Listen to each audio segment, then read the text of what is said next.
আমাকে বিয়ের আসর থেকে তুলে নিয়ে যাচ্ছেন কেন? আপনি জানেন কি কাজ করেছেন আপনি? জানি, কিন্তু আপনি কি করতে যাচ্ছিলেন? যাকে ভালোবাসেন না তাকে বিয়ে করতে যাচ্ছিলেন? তো কি করব আমি? যাকে ভালোবাসি সে তো আমাকে মানাই করে দিয়েছে। আর কি করা আছে আমার? আমি একটু কনফিউশনে ছিলাম আপনাকে নিয়ে, আপনার প্রতি আমার অনুভূতিটাকে নিয়ে, আদৌ আমি আপনাকে ভালোবাসি কিনা সেটা নিয়ে, তাই মানা করে দিয়েছিলাম। এখন বুঝতে পারছি আমি কত বড় ভুল করেছি। আমি আপনাকে ভুল বলেছি, আমি আপনাকে বন্ধুর মতো কোনো দিনই ট্রিট করিনি। আমি যা করেছি তা শুধু আপনার পাশে থাকার জন্য করেছি, আপনার মুখে হাসি ফুটাবার জন্য করেছি। দেরিতে হলেও আমি এটা বুঝেছি যে আপনাকে ছাড়া আমার জীবন অচল। এই কয়টা দিন আমি একটা ফোঁটাও শান্তি পাইনি জানেন। বারবার চিন্তারা আমাকে কুরে কুরে খাচ্ছিল। এতদিন ভুল করলেও আজকে আমি কোনো ভুল করিনি। আমি নিজের মনের কথাটাকে শুনেছি। কিন্তু দুঃখিত আমার অনুভূতি বুঝতে দেরি হবার জন্য। ভালোবাসি আপনাকে। গল্পের শহরে আপনাদের স্বাগতম। গল্পটি শেষ পর্যন্ত মন দিয়ে শুনবেন। আশা করি 100% ভালো লাগবে। 20টা বিয়ে ভেঙে যাবার পর 21 নম্বর বিয়েটাও যে ভাঙবে তা নিয়ে নিশ্চিত ছিল চৈতি। আর হলো তাই। পাত্রপক্ষ বাসায় এসে মেয়ে দেখতে চাইলেই চৈতিকে তার কাজিনেরা সাজিয়ে ড্রয়িং রুমে পাত্রপক্ষের সামনে নিয়ে যাওয়া হলো। যথারীতি আগের বারগুলোর মতোই সবাই ওর সৌন্দর্যের প্রশংসা করলো। তারপরে পাত্রের মা পান চিবোতে চিবোতে বললেন, তা মেয়ে তোমার নাম কি? উত্তর দিতে পারলো না চৈতি। চৈতির মা বলল, ওর নাম চৈতি। বাহ, বেশ সুন্দর নাম। শুনলাম সবে কলেজ উঠেছ। এবারও চৈতির মাই উত্তর দিলেন, বয়স তো কম, তার রান্না বান্না জানো তো? হ্যাঁ, ও রান্না অনেক ভালো করেই জানে। তা তো বুঝলাম, কিন্তু সব কথার উত্তর আপনি কেন দিচ্ছেন? আমি চৈতি মাকে জিজ্ঞেস করেছি। আসলে ও একটু লজ্জাপতি তো, অপরিচিত মানুষের সাথে সহজে কথা বলে না। লজ্জা থাকা ভালো। আরো কিছু বলতে যাবার আগেই চৈতি পাশ থেকে খাতা কলম নিয়ে কি যেন লিখে মহিলার হাতে দিলেন। মহিলা ব্রুকুচকে তার ছেলেকে বললেন, কি লিখেছে দেখ তো, আমি আমার চশমাটা আনতে ভুলে গেছি। মার কথা শুনে আশরাফ খাতাটা নিয়ে লেখাটা পড়ে কিছুক্ষণ স্তব্ধ হয়ে বসে রইল। কি হলো, কি লিখেছে? আম্মু, উনি কথা বলতে পারেন না, আর কানেও শুনতে পান না। কি? আপনার এই কথা আগে বলেনি কেন? আমরা বলতেই চাচ্ছিলাম আপনার কাহিনী শুনতে আসিনি আমি আমার ছেলেকে এই মেয়ের সাথে বিয়ে দিতে পারবো না।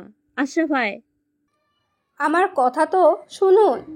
কিছু না শুনেই পাত্রপক্ষরা চলে গেল। চৈতির মা দপ করে সোফায় বসে পড়লেন। অতঃপর উঠে মেয়ের কাছে গিয়ে সজোরে 2টা চড় বসিয়ে দিলেন। শান্তি হয়েছে তোর? এবারের বিয়েটাও ভেঙে গেল। আমি তোকে নিয়ে আর পারি না। তোকে জন্ম দেওয়াটাই আমার পাপ হয়েছে। জানি না এই পাপের খেসারত কতদিন দিতে হবে। চৈতর মার কথাগুলো শুনতে না পেলেও লিপ রিডিং করে সবগুলো কথা বুঝলো। নিজেকে বড্ড অসহায় লাগছে ওর। কিন্তু একটা ফ্যামিলিকে কি করে ঠকাবে সে? আর সবচেয়ে বড় কথা, ওরা তো পরে জানতে পারবে। তখন কি ওনারা মেনে নিবে? কিছুতেই না। চৈতি কিছু না বলে চুপ করে নিজের রুমে চলে গেল। বিছানায় বসে আনমনের সামনে থাকা চেয়ারটার দিকে তাকিয়ে রইল। নিজের এই অক্ষমতার কারণে ওর সব বন্ধুরা ওকে ছেড়ে চলে গিয়েছে। এখন সবাই ওকে নর্মাল মানুষ বলে না, বরং অ্যাবনর্মাল বলে। এসব ভেবেই একটা দীর্ঘশ্বাস ফেলল। রাতের খাবার না খেয়েই ঘুমিয়ে পড়ল। পরদিন চৈতি কলেজে গিয়ে রুমের শেষের বেঞ্চটাতে গিয়ে বসে পড়ল। এটাই ওর সিট, সবার শেষে। কিছুক্ষণের মধ্যেই একটা মেয়ে এসে চৈতির পাশে বসলো। মেয়েটাকে দেখে চৈতির মুখে হাসি ফুটে উঠল। আরো সেই হাতে ইশারা করে বলল, কি রে, কেমন আছিস? চৈতিও হাত ইশারা করে বলল, ভালো। তোর বিয়ের কি খবর? পাত্রপক্ষ রাজি হয়েছে? না। আমি বুঝি না ওরা কেন রাজি হয় না। কানে শুনতে না পারা, কথা বলতে না পারাটা কি অপরাধ? তুই তো ইচ্ছে করে এমন হোসনি। কেউই চায় না তার ছেলে বধির বোবা মেয়েকে বিয়ে করুক। এতে ওদেরই বা দোষ কোথায় বল? আমি যদি ছেলে হতাম তোকে নির্ঘাত বিয়ে করতাম। আবার শয়তানি শুরু করে দিয়েছিস? আরে শয়তানি না, সত্যি। তুই জানিস না তোকে ফ্রেন্ড হিসাবে পেয়ে আমি কত লাকি। হইছে, পাম দেয়া লাগবে না। বলতে বলতে ক্লাসে টিচার প্রবেশ করলো। আরশি ইশারায় বলল, স্যার এসেছে। চৈতি সামনে তাকাতেই শক খেলো। হ্যালো, আমি আশরাফ, আপনাদের নতুন ম্যাথ টিচার। সবাই নিজ নিজ পরিচয় দিন। সবাই একে একে পরিচয় দিতে দিতে চৈতির পাল্লা আসলো। আরশি ওর হয়ে বলল, স্যার, ওর নাম চৈতি। কিন্তু আমি তো আপনাকে জিজ্ঞেস করিনি, ওর পরিচয় ও দেবে। আপনি কেন দেবেন? এর মধ্যেই একজন মেয়ে বলে উঠল, স্যার, ও বোবা, সাথে কানেও শুনতে পায় না। এই কলেজে যে এমন স্টুডেন্ট আছে জানতামই না, জানলে কোনোদিন জয়েন হতাম না। স্যার, ও বোবা, বধির হতে পারে, কিন্তু ও এতটাও খারাপ ছাত্রী না। আপনার পড়া বুঝতে কোনো অসুবিধা হবে না। ও তাই নাকি? আশরাফ কিছু না বলে ব্ল্যাকবোর্ডে একটা অঙ্কের প্রশ্ন তুলে দিয়ে বলল, এই অঙ্কটা কি কেউ পারো? অ্যাকচুয়ালি আমি পারি না। সবাই বলে উঠল, না স্যার। চৈতি যেহেতু এত ভালো স্টুডেন্ট, সেহেতু পারবে, আমি শিওর। অতঃপর চৈতিকে উদ্দেশ্য করে আশরাফ বলল, মিস চৈতি, প্লিজ এই অঙ্কটা করে আমাদের সবাইকে বুঝিয়ে দিন।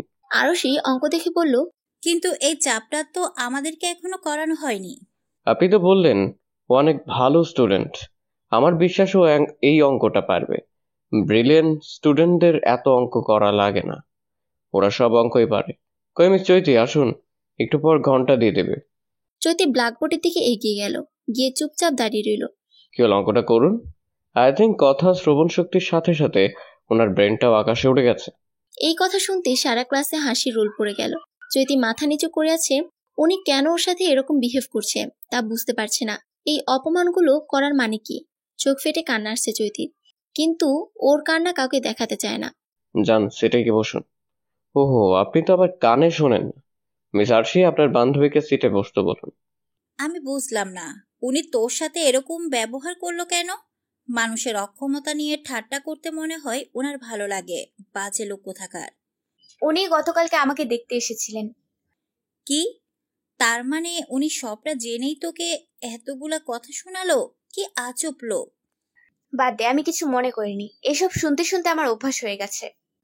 ভালোই হয়েছে তোর সাথে ওনার বিয়েটা হয়নি, নয়তো ভবিষ্যতে তোকে উঠতে বসতে অপমান করতো। চৈতি হেসে বলল, অপমান করলেও ভালো হতো, অ্যাটলিস্ট বিয়েটা তো হতো। আম্মু চিন্তিত মুখ দেখতে আমার ভালো লাগে না। দেখিস একদিন এক রাজপুত্র এসে তোর সব কষ্ট দূর করে দিবে। রাজপুত্র? আমাকে রিক্সাওয়ালাও বিয়ে করবে না। রাজপুত্র তো দূরের কথা। দেখ, এবার কিন্তু তুই নিজেকে নিজেই অপমান করছিস। আমার কথা ভবিষ্যতে মিলিয়ে নিস। বলবো কথা ভবিষ্যতে। চৈতি হেসে দিল আরশির কথা শুনে, অতঃপর বলল, দেখা যাবে। লিফটের দরজাটা বন্ধ করবেন না প্লিজ। লিফটে উঠতেই লিফটের বাইরে থাকা ছেলেটা লিফটের দিকে দৌড়াতে দৌড়াতে কথাটি বলে উঠল। চৈতি ছেলেটার কথা বুঝোটা রাখি লিফটের দরজা বন্ধ হয়ে গেল। শুভ্র লিফটের গায়ে রাগে সজোরে পা দিয়ে বাড়ি দিল। আচ্ছা বেয়াদব মেয়ে তো, আমি ওকে বললাম লিফটের দরজা খোলা রাখতে, আর ও কি না ভ্যাবলার মতো তাকিয়ে রইল। ইচ্ছে করে এমন করছে ওই মেয়ে, ভদ্রতার ভও শিখে নাই।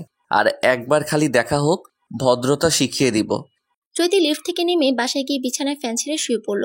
আচ্ছা, লোকটা নিশ্চয়ই লিফট বন্ধ করার কথা বলছিল। অন্য কোনো কথা বলার তো প্রশ্নই ওঠে না, কারণ লোকটাকেও চিনে না। নির্ঘাত কোনো জরুরি কাজ ছিল, নয়তো একটা মানুষ সামান্য লিফটের জন্য এভাবে দৌড়ায় না। দূর, আমি কেন আগে বুঝলাম না। আর লিফটের দরজাটাও কিছু বুঝোটার আগেই বন্ধ হয়ে গেল। লোকটা আমাকে নিয়ে কি ভাবলো? আমি কোনো কাজেরই না, কারোর জন্যই না। যাই হোক, যা হবার হয়েছে। আমি তো আর ইচ্ছে করে এমন করি নাই। ওনার সাথে দেখা হলে ক্ষমা চেয়ে নিব, তাইলে তো সব সমস্যা শেষ। তাই করতে হবে। এসব ভেবেই বিছানা থেকে উঠে বাথরুমে চলে গেল হাত মুখ ধোয়ার জন্য। হাত মুখ ধুয়ে বাথরুম থেকে বের হতেই দেখলো মা বসে আছে। হাতে থাকা তোয়ালেটা চেয়ারের উপর রেখে মার পাশে বসে পড়লো। মা একটা ছবি চৈতিকে দিলেন। চৈতি ছবিটা রেখে দিয়ে বলল, আমার পছন্দে কি আসবে যাবে মা? আমি পছন্দ করলেই কি আর না করলেই কি? কেউ তো আমাকে বিয়ে করবে না। শুধু শুধু এসব কেন করছো? এই কথা তুমিও জানো, আমিও জানি। তাহলে কেন বারবার আমাকে ওদের সামনে মাথা নত করতে দাও? কেন ওদের সামনে আমাকে হাসির পাত্র বানাও? আমি ক্লান্ত, আর পারছি না। এত তাড়া কিসের আমাকে তাড়ানোর? আমি এতটাই বোঝা হয়ে গেছি তোমাদের ওপর যে এখন কোনো মতে বিয়ে দিতে পারলেই বাঁচো তোমরা। এইবার তো থামো, আমি সত্যি আর পারছি না। তোমাদের যদি এতই সমস্যা হয় আমাকে নিয়ে, তাহলে বলে দিও, আমি চলে যাব কোথাও। তাও আমার ওপর এভাবে মানসিক টর্চার করো না। বলেই রুম থেকে বেরিয়ে গেল। রেহানা বেগম মেয়ের কথা শুনে চুপ হয়ে বসে রইলেন। শুভ্র ছাদে সে ফোনে কথা বলছিল। এমন সময় হঠাৎ কারোর ফুফানো কান্নার আওয়াজ শুনে ফোনটা রেখে ভ্রু কুঁচকে আশেপাশে খুঁজে দেখলো লিফটে সেই মেয়েটা কান্না করছে, ছাদের ফ্লোরে হাঁটু মুড়ে বসে। মেয়েটাকে এভাবে কান্না করতে দেখে আরো অবাক হলো সে। আশেপাশে তাকিয়ে দেখলো কেউ নেই। শুভ্র কি করবে সেটাই বুঝতে পারছে না। এখানে থাকবে নাকি চলে যাবে? বরং চলে যাওয়াই ভালো। মেয়েটাকে ডিস্টার্ব করার কোনো মানেই হয় না। ও ওর মতো কান্না করুক, এসব ভেবে ছাদ থেকে নেমে নিজের রুমে এসে বিছানায় বসে কি যেন ভেবে পাশের টেবিল থেকে টিস্যুর বক্স নিয়ে আবার ছাদে চলে গেল। মেয়েটার সামনে টিস্যুর বক্সটা রেখে দিয়ে পাশে বসে গেল। হুট করে সামনে টিস্যুর বক্স দেখে চৈতি চমকে পাশে ফিরে দেখলো শুভ্র ওর দিকেই তাকিয়েছে। চৈতি অন্ধকারে শুভ্র লিপ রিডিং করতে পারল না। সামনে টিস্যু বক্স থেকে টিস্যু নিয়ে নাক মুখ মুছলো, অতঃপর বসা থেকে উঠে চলে গেল।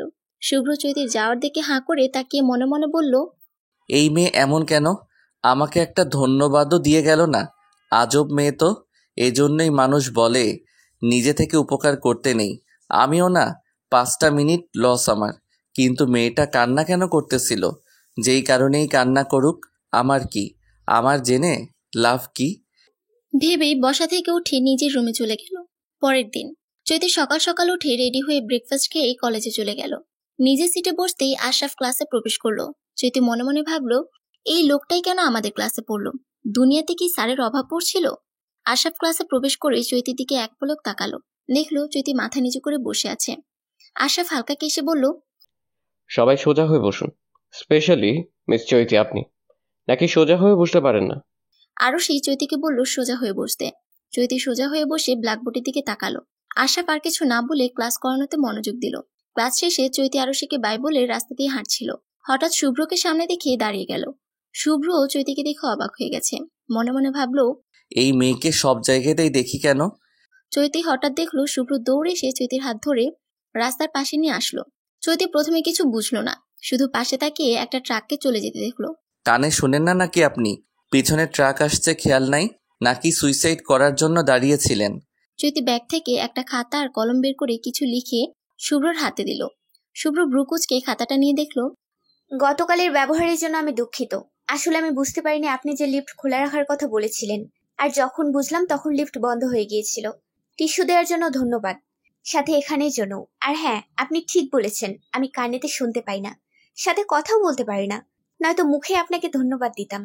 আসি, ভালো থাকবেন, আল্লাহ হাফিজ। শুভ্র লেখাটা পড়ে স্তব্ধ হয়ে গেল। ও কিনা মেয়েটাকে কি না কি ভেবেছিল।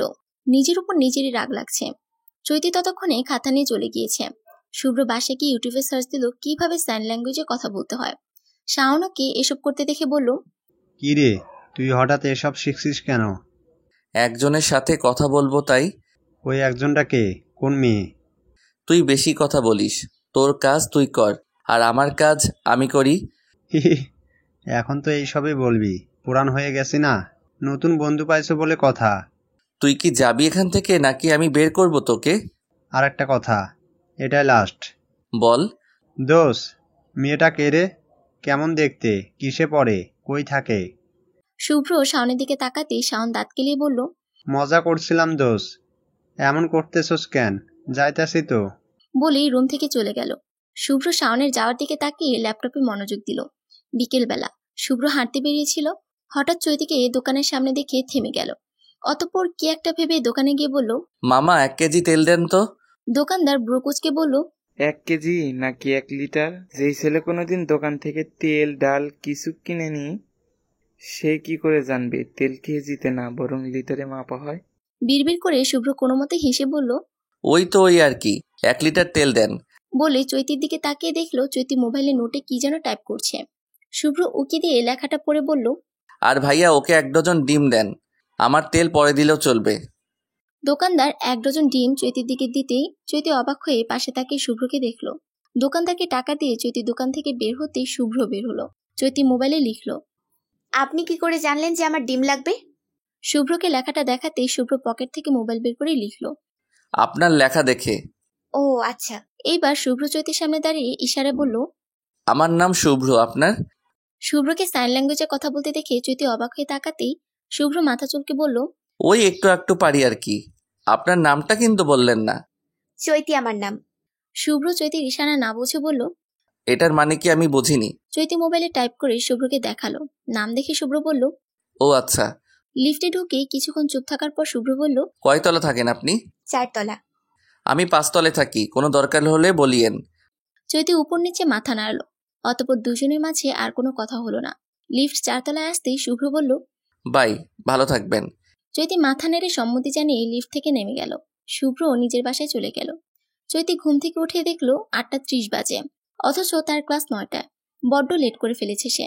ফার্স্ট ক্লাস, আবার কিনা আশরাফ নামক অসহ্য ব্যক্তিটা, যে কিনা সময়ে অসময়ে ওকে খোঁটা দেওয়ার জন্য এক পায়ে দাঁড়িয়ে থাকে। আজকে কি বলবে আল্লাহ জানে। বিছানা থেকে উঠে হাত মুখ ধুয়ে ড্রেস চেঞ্জ করে চুলগুলো আঁচড়িয়ে বেঁধে নিল। যে করেই হোক 9টার মধ্যে পৌঁছাতে হবে। ব্যাগ কাঁধে নিয়েই দৌড়ে বেরিয়ে গেল। চৈতির মা তখন রান্নাঘরে রান্না করছিল, তাই দেখতে পায়নি যে চৈতি কলেজে চলে গিয়েছে। বাস স্টেশনে দাঁড়াতে 5 মিনিট পরে ভাগ্যক্রমে একটা বাস পেয়ে গেল। স্বস্তির নিঃশ্বাস ফেলে বাস উঠতেই সামনে তাকাতেই দেখলো বাসে ভিড়। অন্যদিনও যে ভিড় থাকে না তা না, তবে আজকে একটু বেশি ভিড়। এত ভিড় যে মানুষের মাঝে পিঁপড়া সমানো জায়গা নেই। মন খারাপ হয়ে গেল ওর। বাস তো ঠিক মতো পেল, কিন্তু এখন দাঁড়িয়ে যাওয়া লাগবে। একটা সিটও খালি না থাকায় অগত্যা দাঁড়িয়েই থাকতে হলো। হঠাৎ চৈতি ওর পিঠে কারো স্পর্শ পেয়ে চমকে পিছনে তাকালো। দেখলো একটা ছেলে দাঁড়িয়ে আছে। চৈতি কিছু না বলে ছেলেটা থেকে একটু দূরে গিয়ে দাঁড়ালো, কিন্তু কিছুক্ষণ পর আবার ওই ছেলেটা ওর কোমর স্পর্শ করছে। এবার দূরে যাওয়ার আর কোনো রাস্তা নেই, পাশে আরো লোকজন আছে।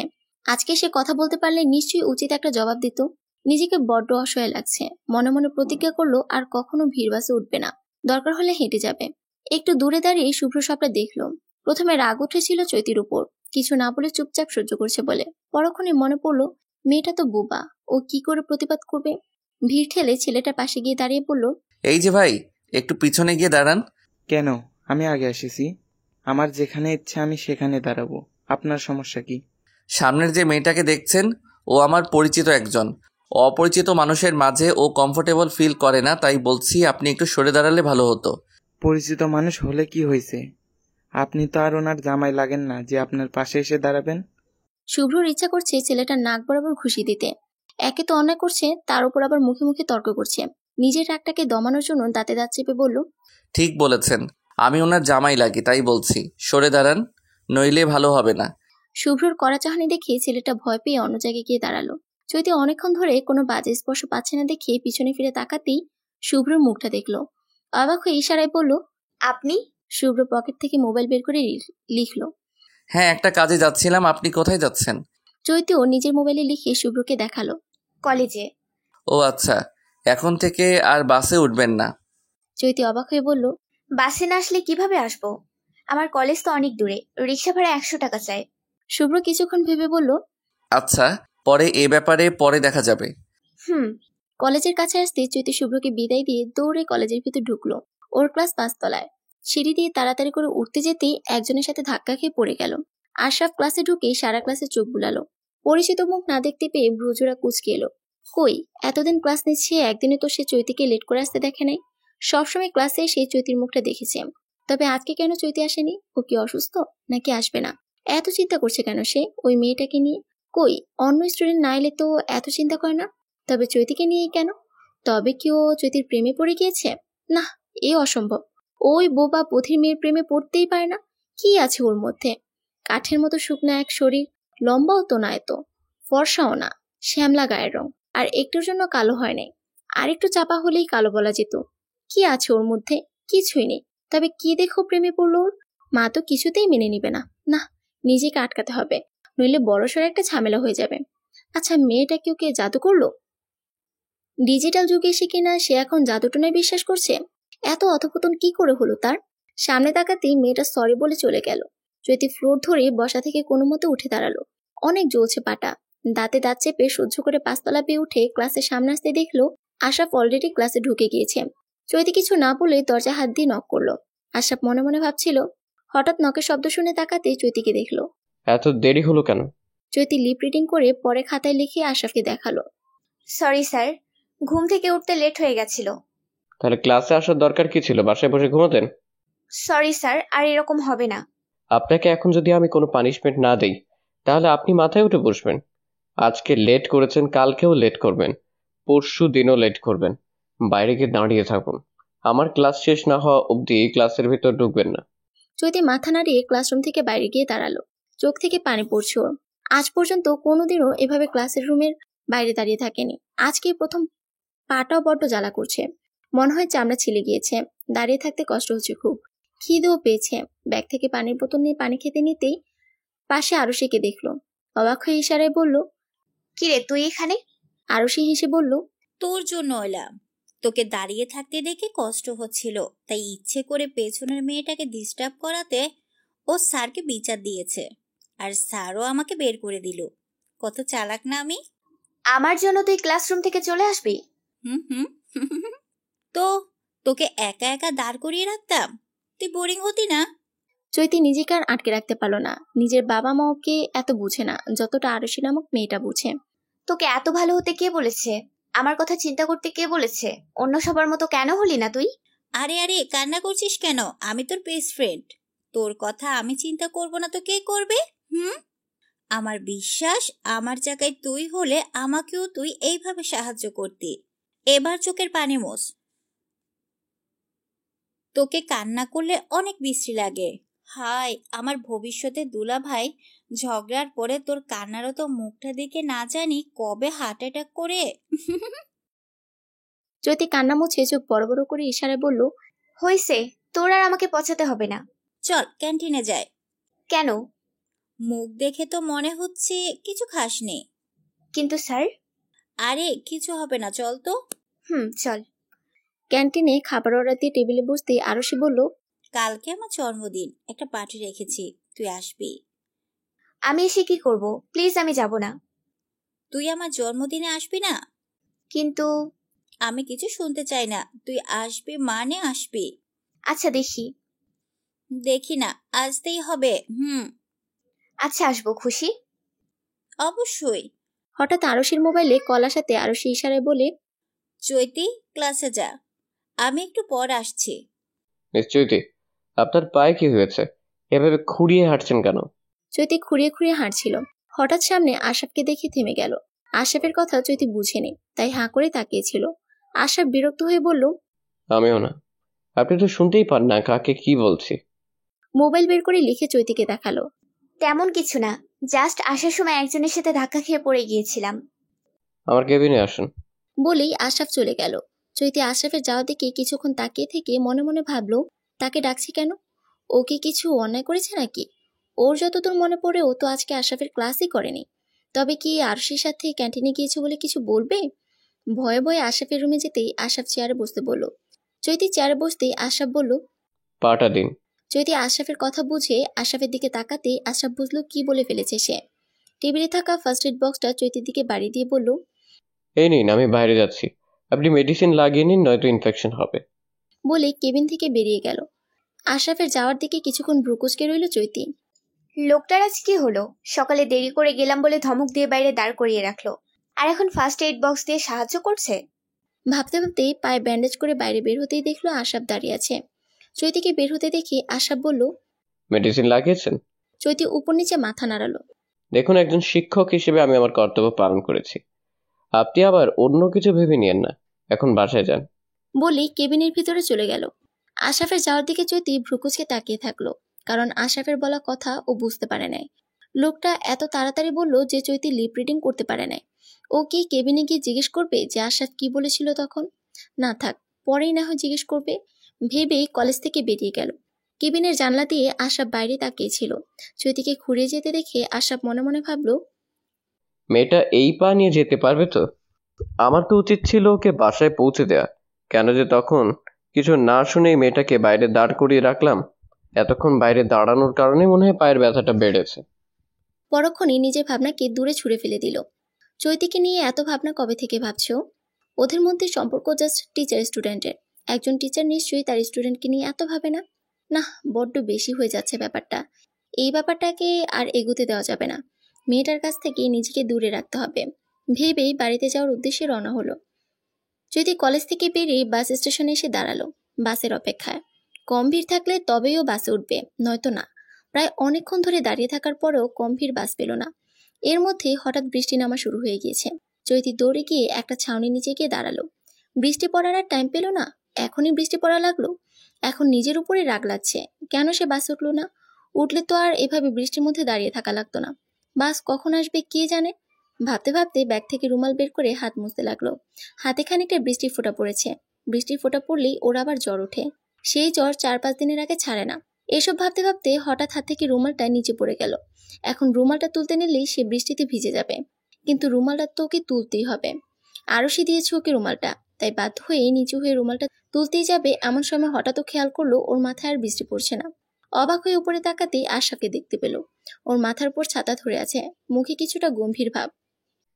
এভাবে তাকিয়ে আছেন কেন? উঠুন, সবাই দেখছে। আশরাফের কথা বুঝে তাড়াতাড়ি বসা থেকে উঠে দাঁড়ালো। ব্যাগ থেকে মোবাইল বের করে টাইপ করে বলল, আপনি? আশরাফ আমতামতা করতে করতে বলল, মানে সামনে দিয়ে যাচ্ছিলাম, হঠাৎ আপনাকে দেখলাম। কিছুক্ষণ থেমে আবার বলল, বাসের জন্য দাঁড়িয়ে আছেন? চৈতি উপনিস মাথা নাড়ালো। আশরাফ কিছু বলতে যাবে হঠাৎ শুভ্র এসে চৈতির মুখের সামনে হাত নাড়িয়ে বলল, চৈতি, আপনি? আপনার দেখা পাবো আশা করিনি। আশরাফ ভ্রুকুচকে তাকিয়ে আছে শুভ্রর উপর। এই ছেলে আবার কই থেকে আসলো? চৈতির নাম জানে কিভাবে? কে এই ছেলে?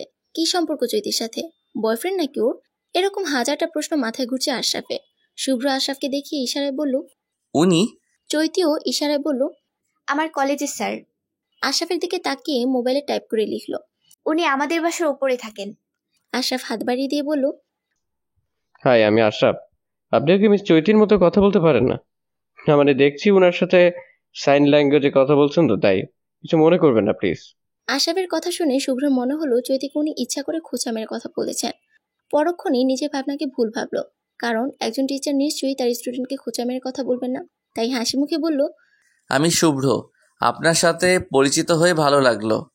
চৈতিকে উদ্দেশ্য করে ইশারায় বলল, চৈতি, চলুন আমরা বাসায় যাই, বৃষ্টি কমে এসেছে। চৈতিও উপনিস মাথা নেড়ে সম্মতি জানালো। আসি, ভালো থাকবেন, আর চৈতির প্রতি একটু খেয়াল রাখবেন। জানেনই তো, ও অন্য স্বাভাবিক স্টুডেন্টের মতো না। বলি শুভ্র চৈতিকে নিয়ে চলে গেল। আশরাফ ওদের যাওয়ার দিকে ভ্রুকুচকে তাকিয়ে রইল। এই ছেলে চৈতির সাথে কেন এত কথা বলছে? ওই মেয়ের জন্য ও সাইন ল্যাঙ্গুয়েজও শিখেছে, কিন্তু কেন? বাহ, বেশ ভালোই সাইন ল্যাঙ্গুয়েজে কথা বলতে পারেন তো আপনি। চৈতির ইশারায় কথা বলা বুঝে শুভ্র মাথা নিচু করে হেসে বলল, ওই আর কি। হাঁটতে হাঁটতে একটা গাড়ির সামনে এসে শুভ্র চৈতিকে ইশারায় বলল, উঠুন। চৈতি অবাক হয়ে বলল, আপনার গাড়ি আছে? আগে তো ছিল না, আপনার জন্য আব্বুর থেকে আনা লাগলো। শুভ্রের কথা না বুঝে চৈতি বলল, কি বললেন? আমি লিপ রিডিং করতে পারিনি। আসলে আমি গাড়ি বেশি একটা ইউজ করি না তো, তাই দেখেননি। ও আচ্ছা। আমি আপনার কলেজের দিকটায় প্রতিদিনই আসি, তাই আপনি আসার সময় আমার সাথে আসতে পারেন। এতে করে আপনাকে আর ভিড় বাসে উঠতে হবে না। চৈতি কিছুক্ষণ ভেবে রাজি হয়ে গাড়িতে উঠল, কিন্তু আপত্তি বাঁধল সিট বেল্ট বাঁধা নেই। ও তো কোনোদিন গাড়িতে উঠেনি, মধ্যবিত্ত ফ্যামিলির মেয়ে সে। গাড়ি না থাকাটাই স্বাভাবিক। শুভ্রকে কিছু বলতেও পারছে না, কি না কি ভাববে। হঠাৎ শুভ্র এগিয়ে এসে সিট বেল্ট বাঁধতে বাঁধতে চৈতির মুখের দিকে তাকালো। মেয়েটার চোখ দুটো বিস্ময়ে বড় বড় হয়ে আছে, মনে হচ্ছে এখনই চক্ষু কোটর থেকে বেরিয়ে আসবে। কিছুক্ষণ তাকিয়ে নিজের সিটে এসে বসলো। এতক্ষণ জমে থাকা শ্বাস বের করে দিল। একটুর জন্য হৃৎপিণ্ডটা বেরিয়ে আসেনি। নিজেকে সামলে ধন্যবাদ দিল শুভ্রকে। শুভ্র কিছু না বলে হেসে গাড়ি চালানোতে মন দিল। কিছুক্ষণ পর চৈতি গাড়ির জানলা দিয়ে বাইরে তাকালো। তখনও হালকা ঝিরিঝিরি বৃষ্টি পড়ছে, দেখতে ভালোই লাগছে। হঠাৎ চোখের সামনে আশরাফকে দেখলো, সেও তার গাড়ি নিয়ে ওদের পাশে আসছে। চৈতি ভ্রু কুঁচকে ফেললো, উনি আবার কখন ওদের সাথে আসছে সেটাও এতক্ষণ দেখতেই পায়নি। আশরাফকে মনোযোগ দিয়ে সামনের দিকে তাকিয়ে গাড়ি চালাতে দেখে চৈতি ভাবলো হয়তোবা উনি ওনার গন্তব্যেই যাচ্ছে। কাকতালীয়ভাবে মনে হয় দেখা হয়ে গেছে। চৈতি জানলা থেকে মুখ সরিয়ে সামনে তাকাতেই আশরাফ আর চোখে চৈতির দিকে তাকালো। গাড়ির জানলা খোলা রাখায় স্পষ্ট চৈতিকে দেখা যাচ্ছে। সামনের দিকে তাকিয়ে আছে ও। আশরাফের মাথায় একটা কথা কিছুতেই আসছে না, চৈতির সাথে ছেলেটা যদি ওর বাসার প্রতিবেশী হয় তাহলে চৈতিকে গাড়িতে করে নিয়ে যাচ্ছে কেন? কই, ওর বাসার প্রতিবেশী তো ওরে গাড়ি করে কোনো জায়গায় ড্রপ করে দেয় না, বা হঠাৎ করে দেখা হয়ে গেল গাড়ি করে তো বাসায় নামিয়ে দেয় না। তাহলে চৈতির বেলাতেই ওই ছেলে ওকে গাড়ি করে বাসায় নিয়ে যাচ্ছে কেন? এই সম্পর্কও কোনো পাড়া প্রতিবেশীর সম্পর্ক হতে পারে না। নিশ্চয়ই কিছু না কিছু তো আছে ওদের মাঝে, কিন্তু কি সম্পর্ক আছে ওদের মাঝে? প্রেমের সম্পর্ক কি? এটা ভেবেই আশরাফের রাগ হলো চৈতির উপর। চৈতি মেয়েটাই বা কেমন, একটা ছেলের সাথে গাড়িতে উঠে গেল? পাড়া প্রতিবেশী হোক তাই বলে গাড়িতে উঠে যাবে? যা ইচ্ছা তাই করুক, তাতে ওর কি? ওর এত হিংসে হচ্ছে কেন? চৈতি যার তার সাথে প্রেম করুক, ওর কোনো আসে যায় না ভেবেই গাড়ির স্পিড বাড়িয়ে দিয়ে সামনে চলে গেল। কিছুক্ষণ পর চৈতি ওর বাসার সামনে এসে পড়লো। গাড়ি থেকে নেমেই চৈতি ধন্যবাদ জানালো শুভ্রকে। ছেলেটা কে রে? আগে তো কোনোদিনও দেখিনি। হাত পা ধুয়ে ঘরে ফ্যান চালিয়ে বিছানায় বসেছে কেবল। সারাদিন অনেক ধকল গিয়েছে তার উপর। পায়ের ব্যথাটা এতক্ষণ কমে থাকলেও হুট করে যেন এখন বেড়ে উঠেছে। বিছানায় পাটা তুলে দেখছিল, এমন সময় মা এক গ্লাস পানি নিয়ে এসে উপরোক্ত কথাটা বলল। চৈতি বুঝতে না পেরে ভ্রু কুঁচকে খাতায় লিখে বলল, কোন ছেলের কথা বলছো? আরে যার সাথে গাড়ি করে তুই আসলি নিশ্চয় ছেলেটা অনেক বড় লোক। দেখতেও তো মাশাআল্লাহ রাজপুত্র থেকে কম না। কে এই ছেলে? চৈতি বিরক্ত হয়ে একটা নিঃশ্বাস ছেড়ে খাতায় লিখে তাকালো। এই ছেলেটা তেমন কেউ না আম্মু, আমাদের বাসার ওপরে থাকেন। একদিন হঠাৎ ওনার সাথে আমার পরিচয়। আজকে আসার সময় বাইরে বৃষ্টি পড়ছিল, আমি দাঁড়িয়েছিলাম, তাই জাস্ট ভদ্রতার খাতিরে উনি আমাকে গাড়িতে করে ড্রপ করে দিয়েছেন। যেহেতু উনিও এখানে থাকেন, এর বেশি কিচ্ছু না। প্লিজ মাথা ঘামিও না ওনাকে নিয়ে। তোমার তো আবার যে কোনো ছেলে দেখলে বিয়ের জন্য তোলপাড় শুরু করার লাগে। আল্লাহর রহমতে এমন কিচ্ছু করো না, উনি খারাপ ভাববেন। বললেই হলো নাকি? এত সুন্দর বড় লোক ভালো ছেলে পেয়ে নাকি আমি হাতছাড়া করব? চৈতি বিরক্ত হয়ে বলল, উনি যে ভালো তুমি বুঝলে কি করে? আমার চোখ যে কাউকে দেখলে বুঝতে ফেলে সে কেমন।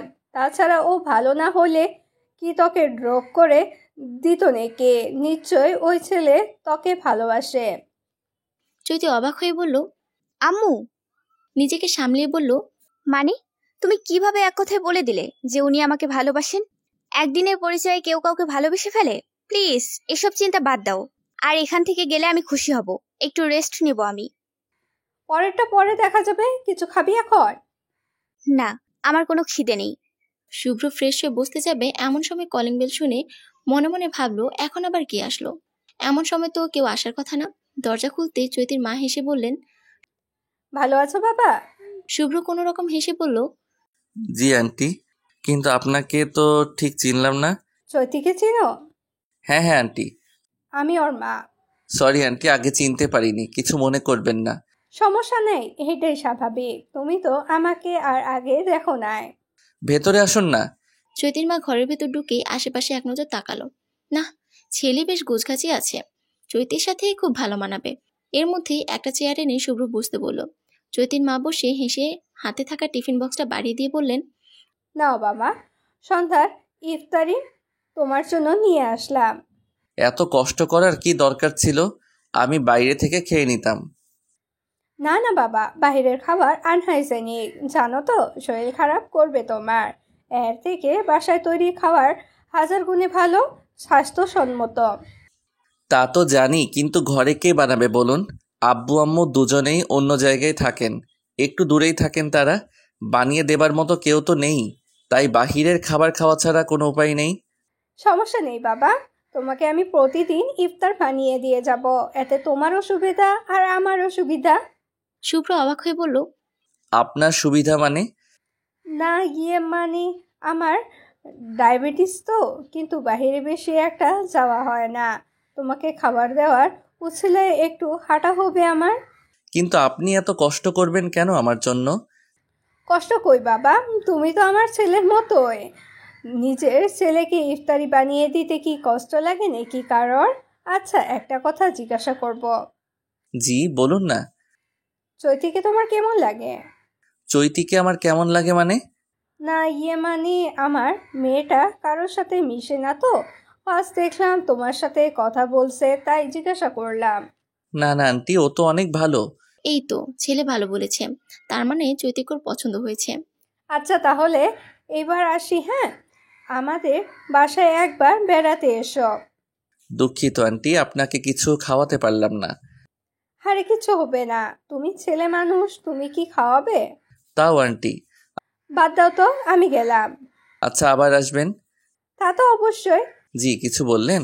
না না বাবা, আচ্ছা চেষ্টা করব। ভালো থাকবেন। তুমিও। বাসায় আসতে চৈতি খাতায় লিখে বলল, কোথায় গিয়েছিলে তুমি? তেমন কোথাও না, ভালো লাগছিল না তাই এক ভাবির ফ্ল্যাটে গিয়েছিলাম। ও আচ্ছা। চৈতির মা স্বস্তির নিঃশ্বাস ফেলেন। যাক বাবা, চৈতি কিছু বুঝতে পারে নাই। উনি তো চৈতির ভালোর জন্যই এমনটা করছেন। এতে মিথ্যা বললে কিছু হবে না, বরং এতে যদি ওনার মেয়ের লাভ হয় তাহলে ক্ষতি কোথায় মিথ্যা বলতে। এসব ভেবেই নিজেকে শান্ত করলেন তিনি। চৈতি, ছুটি শেষে আমার সাথে দেখা করবেন।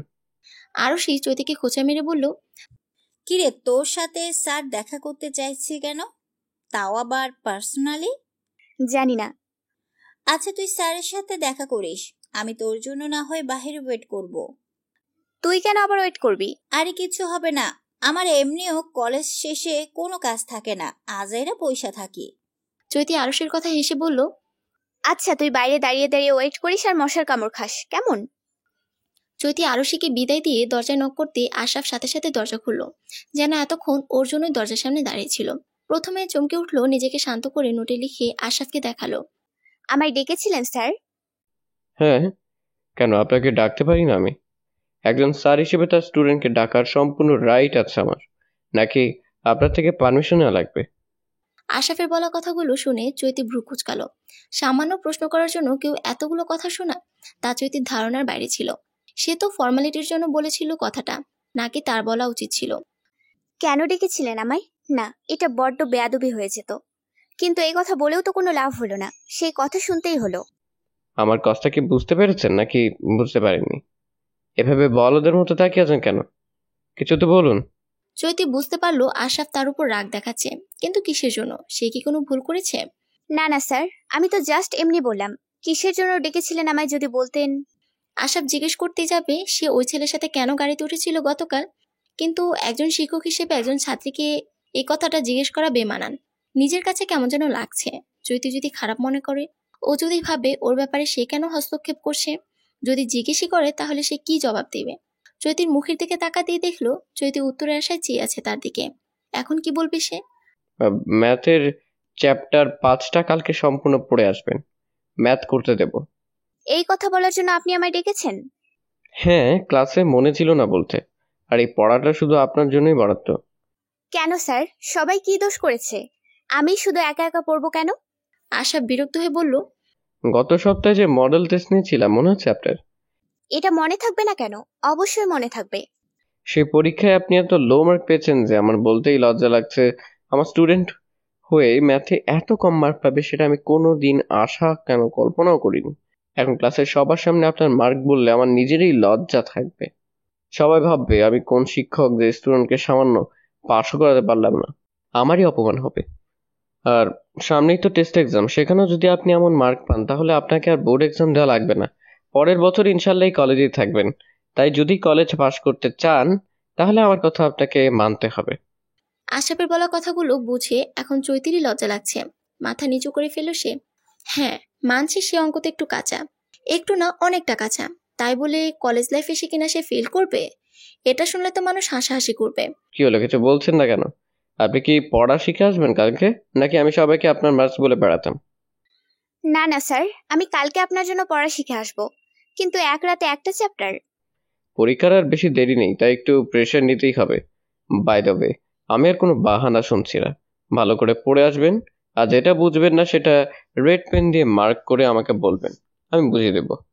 জি স্যার। আর কি, যান এবার। আমার কথা শেষ নাকি এখানেই দাঁড়িয়ে থাকবেন? ভালো থাকবেন স্যার, আল্লাহ হাফিজ। বলেই সালাম দিয়ে চলে গেল। চৈতির যাওয়ার দিকে কিছুক্ষণ তাকিয়ে জোরে একটা শ্বাস ফেলল। আজকে আসতে এত দেরি হলো যে? শুভ্রের কথা শুনে চৈতি ভ্রুকুচকে বলল, আপনি কি আমার জন্য ওয়েট করছিলেন? বেশিক্ষণ ওয়েট করিয়ে ফেললাম আমি? চৈতির কথা শুনে ঘাবড়ে আমতামতা করতে করতে শুভ্র বলল, না না, আমি তো এইমাত্র আসলাম। সবাইকে বেরিয়ে যেতে দেখলাম, কিন্তু আপনি বের হচ্ছেন না দেখে বললাম। আর তাছাড়া গতকাল তো আগেই বেরিয়েছিলেন। আশরাফ স্যারের সাথে কিছু কথা ছিল, তাই দেরি হয়ে গেল। আশরাফ স্যারকে? গতকাল যার সাথে কথা হলো উনি? চৈতির উত্তর শুনে শুভ্রের মন খারাপ হয়ে গেল। কেন মন খারাপ হলো তা সে জানে না, তাই চুপচাপ গাড়ি চালাতে লাগলো। বাকিটা সময় দুজনের মধ্যে কোনো কথা হলো না। বাসার সামনে আসতেই শুভ্র ইশারায় বলল, তাহলে যান, আমার একটু কাজ আছে, একটা জায়গায় যাওয়া লাগবে। কালকে দেখা হচ্ছে। চৈতি মাথা নাড়িয়ে গেটের ভিতর ঢুকতে শুভ্র ফুস করে একটা নিঃশ্বাস ছাড়ল। আচ্ছা, ওরা তো মন খারাপ কেন হচ্ছে? আশরাফ যদি টিচার হয়, আর ধরুন ওদের মধ্যে কথা হতেই পারে, ও কেন নেগেটিভ ভাবছে বিষয়টা? বি পজিটিভ শুভ্র, ওদের মধ্যে জাস্ট টিচার অ্যান্ড স্টুডেন্টের সম্পর্ক, এর বেশি কিছু না। তুই কেন ওভার থিঙ্কিং করছিস? নিজেকে সামলে গাড়ি ঘুরিয়ে গাড়ি চালানোতে মন দিল। বাসায় ফিরতেই, শুভ্রের সাথে আসছিস? মার কথা শুনে ব্রুকুচকে চৈতি জিজ্ঞেস করলো, তুমি ওনার নাম জানলে কি করে? না মানে গতকাল বললাম না, এক ভাবির ফ্ল্যাটে গিয়েছিলাম। তো উনি বললেন নতুন এক ভাড়াটিয়া উঠেছে, তার নাম নাকি শুভ্র। তো আমি বুঝলাম তোর সাথে যে ছেলেটা দেখছিলাম ওর কথাই বলছে। উনি ভাড়াটিয়া না আম্মু, এটা ওনার নিজস্ব ফ্ল্যাট। বলো নতুন ফ্ল্যাটে যে উঠেছে। ওই একটাই হইল। তুই কি প্রতিদিন ওর সাথে আসবি? হ্যাঁ, কেন? কেন আসবি? চৈতি বিরক্ত হয়ে বলল, এটা আবার কেমন প্রশ্ন মা? উনি কাজে আমার কলেজের সামনে দিয়ে যান, যেহেতু আসার সময় আমার কলেজ সামনে পড়ে, আবার ছুটিও হয় ওই সময়, তাই উনি আমাকে ড্রপ করে দেন। কতটুকুই জানা ছিল। আচ্ছা, তুই রেস্ট নে। মার কথা চৈতি কিছুই বুঝলো না। অবুঝের মতো মাথা নেড়ে সম্মতি জানালো মায়ের কথায়। একটু রেস্ট নিয়ে ইফতার শেষ করে পড়তে বসলো। ফুল চ্যাপ্টার আজকে রাতের মধ্যে শেষ করতে হবে। যেখানে সে একটা চ্যাপ্টার 2 সপ্তাহ লাগায় পড়তে, তাও ভালো করে পড়া হয় না। এইসব চিন্তা মাথা থেকে ঝেড়ে ফেলে অঙ্ক করাতে মন দিল। কিছুক্ষণ পড়ার পর ঘড়ির দিকে তাকিয়ে দেখলো 12টা ছুঁই ছুঁই। তার মানে 4 ঘন্টা হয়ে গিয়েছে। অথচ সে এক পেজও শেষ করে নাই। মোট কথা তার মাথায় অঙ্কের অটাও ঢুকতেছে না। সারাদিনের ক্লান্তিতে মাথা ঘুম এসে ভর করেছে।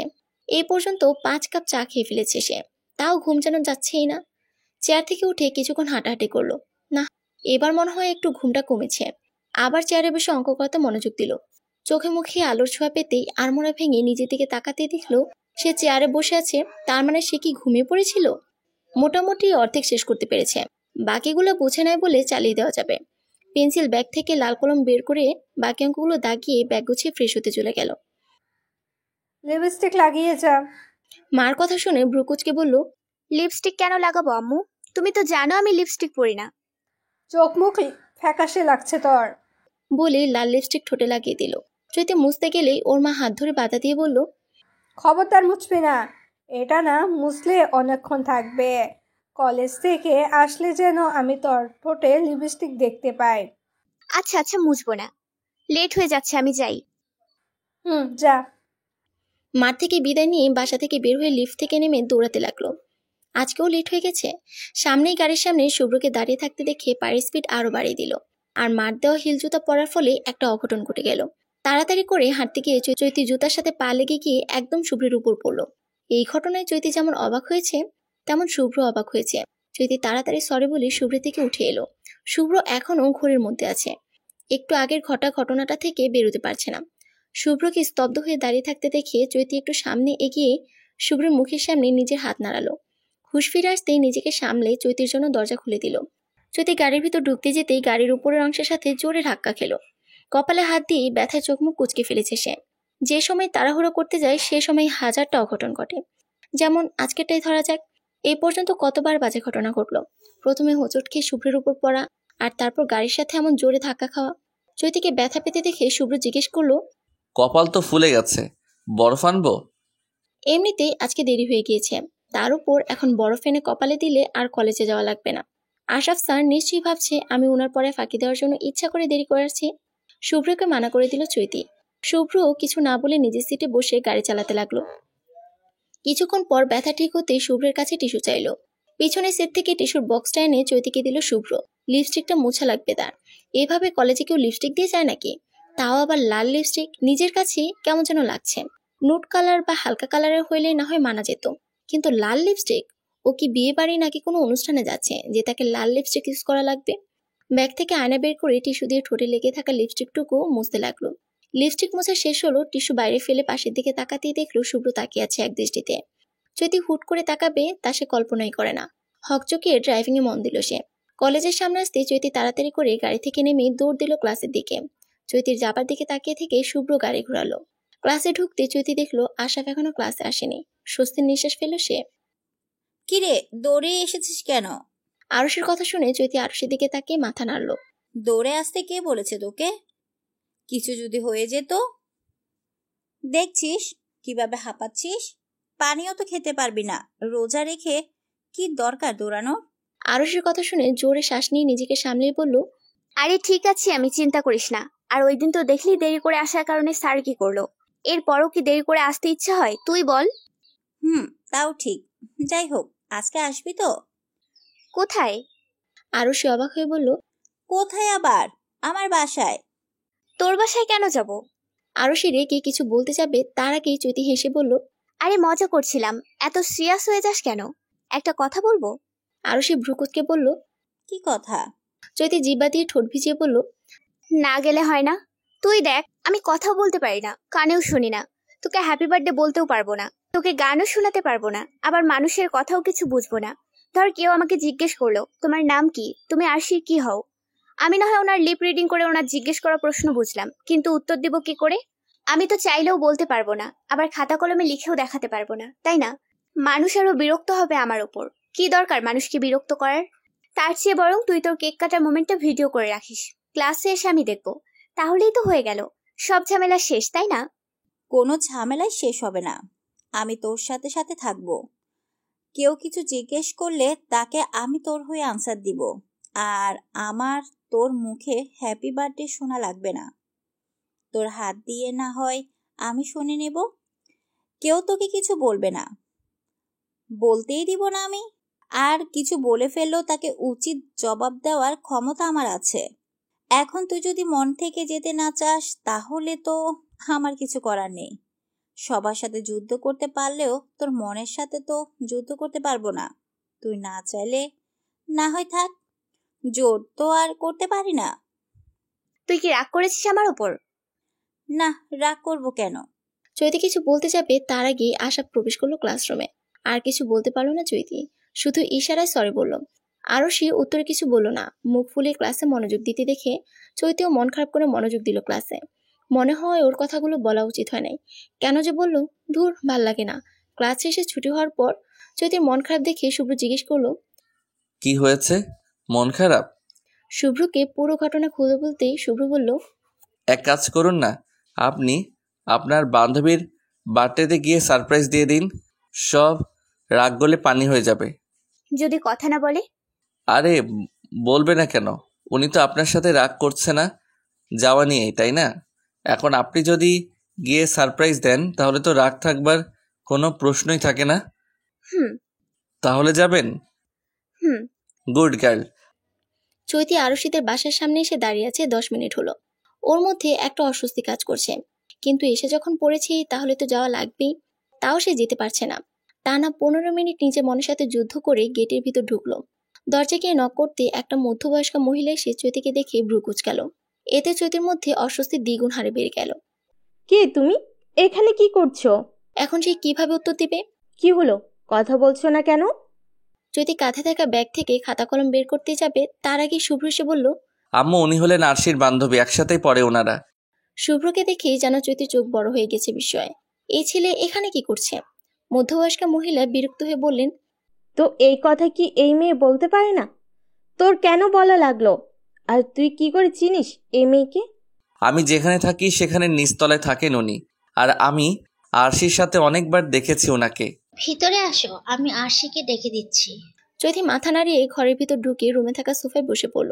শুভ্রকে ইশারায় বলল, পানি হবে? আমি ইফতারের পর থেকে পানি খাইনি।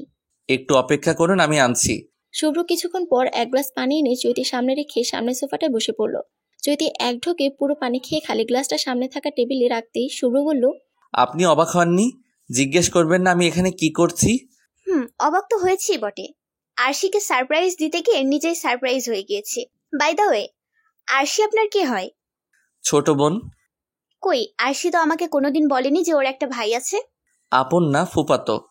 ও আচ্ছা, আপনি জানলেন কি করে আরশি যে আমার বান্ধবী? আগে জানতাম না, আপনি তো বলেছিলেনই আপনার বান্ধবীর জন্মদিন। হঠাৎ আপনাকে দেখে বুঝলাম আরশি আপনার বান্ধবী, যার কথা আপনি বলছিলেন। আন্দাজ করেই বলেছি। বাহ, আপনার ধারণা শক্তি তো ভালো। সবাই বলে। ওদের কথা শেষ হতেই আরশির আগমন ঘটল।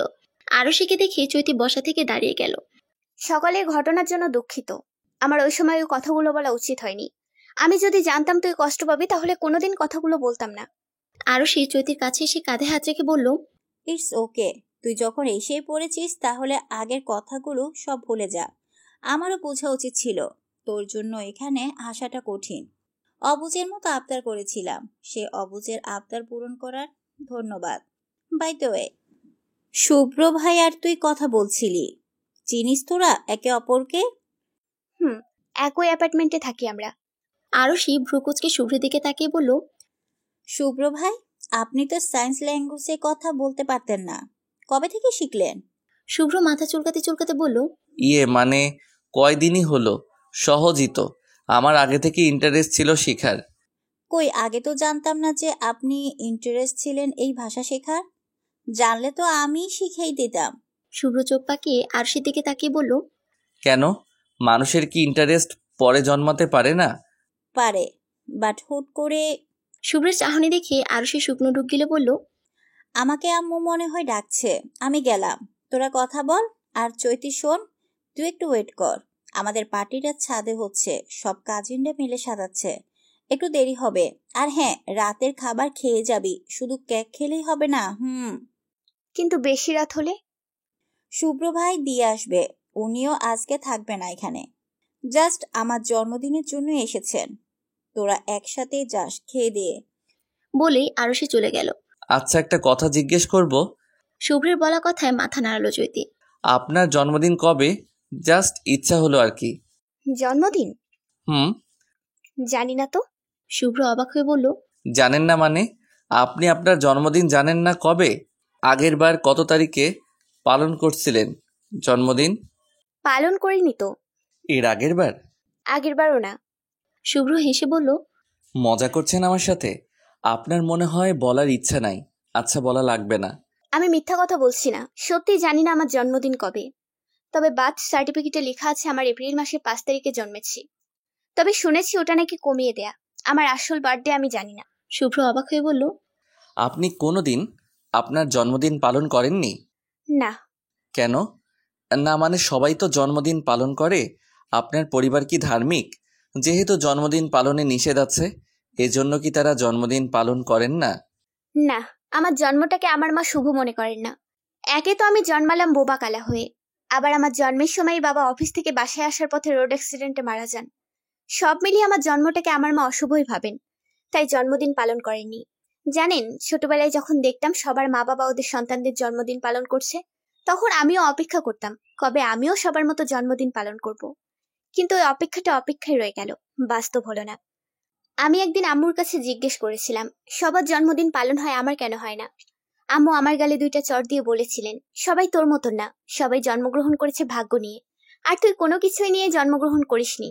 তোর মুখে আর দ্বিতীয়বার যেন জন্মদিনের কথা না শুনি। সেদিন থেকে আর কোনোদিন সাহস করিনি জন্মদিন নিয়ে কথা বলার।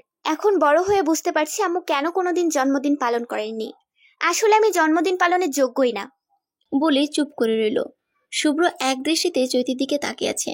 মেয়েটা যে এত কষ্ট নিয়ে বেঁচে আছে, ওর মধ্যে যে এত কষ্ট অপমান রয়েছে, তা সে কাউকে বুঝতেই দেয়নি। কই, এতদিন ধরে মিশছে ও চৈতির সাথে, একবারও তো আন্দাজ করতে পারেনি।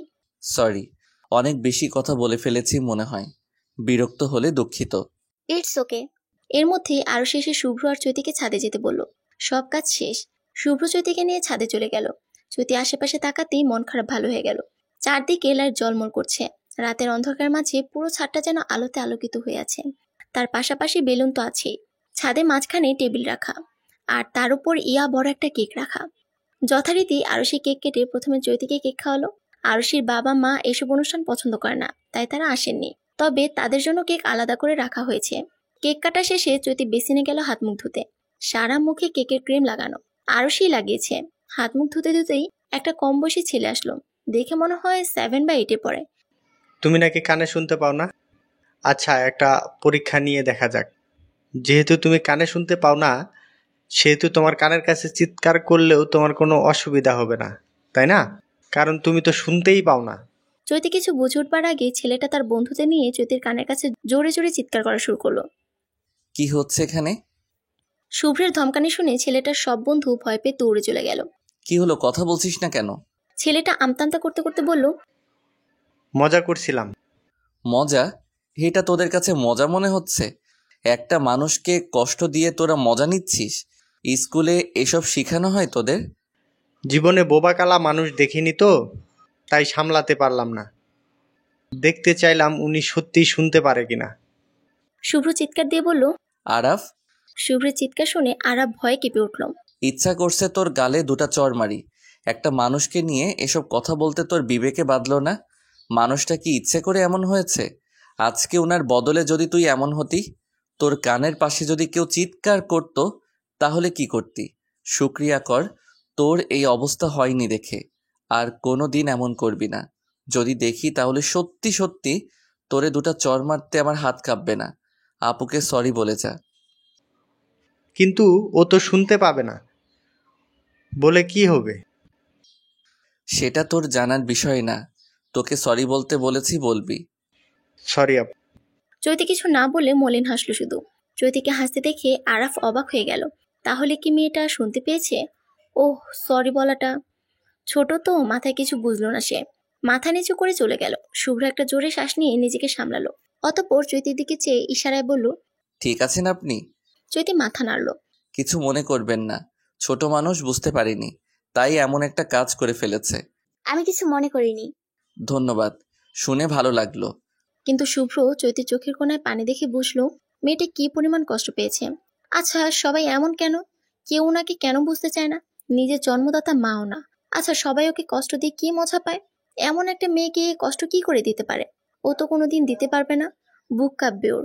এসব ভেবে একটা শ্বাস ফেলে শুভ্র বলল, চলুন, ওখানে গান হচ্ছে। গিয়ে কি হবে? আমি তো গান শুনতে পারবো না। চৈতির কথায় বুকের মাঝে ধপ করে উঠল। মেয়েটা এত কঠিন কথা কি করে বলতে পারে? গান শোনা লাগবে না, গিয়ে জাস্ট বসে থাকবেন, তাহলেই হবে। চলুন। চৈতি কিছু না বলে শুভ্রের পিছু পিছু হাঁটতে লাগলো। গিয়ে দেখলো সবাই মাদুর পেতে বসেছে। সামনে গিটার রাখা। একটা ছেলে গান গাচ্ছে। চৈতিকে দেখে আরশি হাত নাড়িয়ে বলল ওর পাশে বসতে। চৈতি কি আরশির পাশে বসলো। শুভ্র ভাই, আপনিও তো গান গাইতে পারেন, গান না একটা। না না, অনেকদিন গান গাই না, ভুলে গেছি সব। আরে গান না, চৈতির জন্য হলেও গান। ও তো কোনোদিন আপনাকে গাইতে দেখেনি। চৈতির কথা শুনে শুভ্র বসা থেকে উঠে দাঁড়ালো। চৈতির দিকে মিষ্টি করে হেসে সামনে গিয়ে গিটার নিয়ে দাঁড়ালো। শুভ্রের হাসির কারণ খুঁজে পেল না চৈতি। অতঃপর চৈতিকে উদ্দেশ্য করে ইশারায় বলল, আমার গাওয়া গানটা আপনার জন্য মিস চৈতি, গানটাকে অনুভব করুন। কি যেন ভেবে শুভ্র একটা ছেলের কাছে গিটারটা দিয়ে কানে কানে গানের নাম বলে ওকে বাজাতে বলল। শুভ্র যে গিটার বাজাতে পারে না ব্যাপারটা এমন নয়, কিন্তু ওর মাথায় অন্য কিছু ঘুরছে, সেটা চৈতির জন্যই। অতঃপর গিটারটা দিয়ে নিজের জায়গায় বসে পড়ল। আমি সেই সুতো হব যে তোমায় আলোকিত করে, নিজে চলে যাব আমি সেই নৌকা হব। পুরোটা গান শুভ্র মুখে গিয়েছে, সাথে চৈতি যাতে লিরিক্স বুঝে, গানের অর্থ বুঝে, সেজন্য পুরো গানটা হাত দিয়ে ইশারা করেও গেয়েছে। চৈতি অবাক হয়ে তাকিয়েছিল কিছুক্ষণ। কই, কেউ তো ওর জন্য এভাবে গান গায়নি। তাহলে শুভ্রই কেন? শুভ্র ভাই, আপনার মাথায় যে এত বুদ্ধি তা তো আগে জানতাম না। চৈতি যাতে আপনার গানের অর্থ বুঝে সেই জন্য ওকে ডেডিকেট করে গাইলেন, তাই না? আরশির কথা শুনে শুভ্র চৈতির দিকে তাকিয়ে ওর অবাক বিস্মিত হওয়া চেহারা দেখতে পেল। এই চেহারা দেখে মাথা নিচু করে হেসে আরশিকে উদ্দেশ্য করে বলল, আমার মাথায় তোর মতো গোবর নাই যেই সামান্য ব্যাপারটা মাথায় আসবে না। শুভ্রের কথা শুনে আরশি মুখ ফুলিয়ে বলল, আপনার প্রশংসাও করা যায় না, শুধু প্রিন্স মেরে কথা বলেন। প্রশংসা করতে যাস কেন? আমি বলছি তোরে। খাওয়া দাওয়া শেষে শুভ্র আর চৈতি রওনা দিল বাসার উদ্দেশ্যে। আজকে গাড়ি নাই আমার কাছে, আর এত রাতে কিছু পাবো বলেও মনে হয় না। হেঁটে যেতে পারবেন তো? চৈতি হেসে বলল, আমার হেঁটে যাওয়ার অভ্যাস আছে, আর আরশির বাসাটা তো এত দূরে না যে আমি হেঁটে যেতে পারবো না। কিন্তু আপনি তো হিল জুতা পরে আছেন, যেতে পারবেন তো? তাহলে তো ভালোই। কিছুক্ষণ পর চৈতি পাশে একটা বেঞ্চে বসে পড়ল। চৈতিকে বসে পড়তে দেখে শুভ্র অবাক হয়ে বলল, কি হলো, বসে পড়লেন যে? চৈতি এখন শুভ্রকে কি করে বলবে যে তার পায়ের অবস্থা বেহাল হিল জুতা পরে। খুব তো বলেছিল হিল জুতা পরে হাঁটতে পারবে, এখন কি হবে? কেন যে বলতে গেল? হিল জুতা পরা অভ্যাস ওর একদম নেই, তাও আবার নতুন জুতা। পায়ের পিছনের দিকটা জ্বলছে খুব, কিন্তু এখন কি বাহানা দিবে? ব্রেঞ্চটা অনেক সুন্দর তো, তাই বসতে ইচ্ছে হলো। 5 মিনিট বসে আবার হাঁটা শুরু করব। আপনিও বসুন না, অনেক তো হাঁটলেন। শুভ্র কিছু না বলে চৈতির পাশে বসে পড়ল। 1 মিনিট পার হতেই বসা থেকে দাঁড়িয়ে গেল। দাঁড়িয়ে গেলেন যে, কোনো সমস্যা? আসলে আমার একটু কাজ আছে, আমি এক্ষুনি আসছি বলেই চলে গেল। চৈতি আরামে বসলো। ভালোই হয়েছে, ওনার কাজ শেষ হতেই নিশ্চয়ই সময় লাগবে, ততক্ষণে আমার পায়ের ব্যথা একটু কমে যাবে ভেবেই ব্যাগ থেকে মোবাইল বের করে ফেসবুক স্ক্রলিং করতে লাগলো। কিছুক্ষণের মধ্যে শুভ্র ফিরে আসলো। শুভ্র যে এসেছে তা চৈতি এখনো দেখেনি। ও মোবাইলে মুখ ডুবিয়ে বসে আছে। চৈতিকে মোবাইল চালাতে দেখে শুভ্র কিছু না বলে চৈতির পায়ের কাছে নর্মাল স্যান্ডেল জোড়া রেখে দিল। চৈতি এতক্ষণে হুঁশ আসলো। ততক্ষণে শুভ্রর পাশে বসে পড়েছে। শুভ্রের দিকে তাকাতে শুভ্র পকেট থেকে 2টো ওয়ান টাইম ব্যান্ডেজ বের করে চৈতির হাতে রেখে বলল, পায়ের যেখানে জ্বলছে সেখানে ব্যান্ডেজ লাগিয়ে জুতাগুলো পরে ফেলুন, আর পায়ে বর্তমানে যে জুতা জোড়া আছে তা এই ব্যাগের মধ্যে রেখে দিন। চৈতি অবাক হয়ে বলল, আপনি জানলেন কি করে আমার যে পায়ে ব্যথা? আর এখন জুতা কিনতে গেলেনই বা কেন? আমি একটু পরে এমনিই হাঁটতে পারতাম। হ্যাঁ, এমনি হাঁটেন আর পরে পায়ে ইনফেকশন বানান, তখন মেবি বেশি ভালো হতো। ঘরে বসে থাকতেন, কলেজে যাওয়া লাগতো না। আমি সেটা বলিনি। হয়েছে, হিল জুতা খুলে স্যান্ডেলগুলো পরেন, আরাম লাগবে। চৈতি মাথা নেড়ে পায়ে ব্যান্ডেজ দিয়ে স্যান্ডেলগুলো পরলো। সত্যি আরাম লাগছে এখন। এতক্ষণ কি যে লাগছিল, যদিও ব্যথাটা পুরোপুরি যায়নি, হালকা রয়ে গেছে। হাঁটতে পারবেন? হুম। শিওর? আবার জুতার মতো যেন না হয়।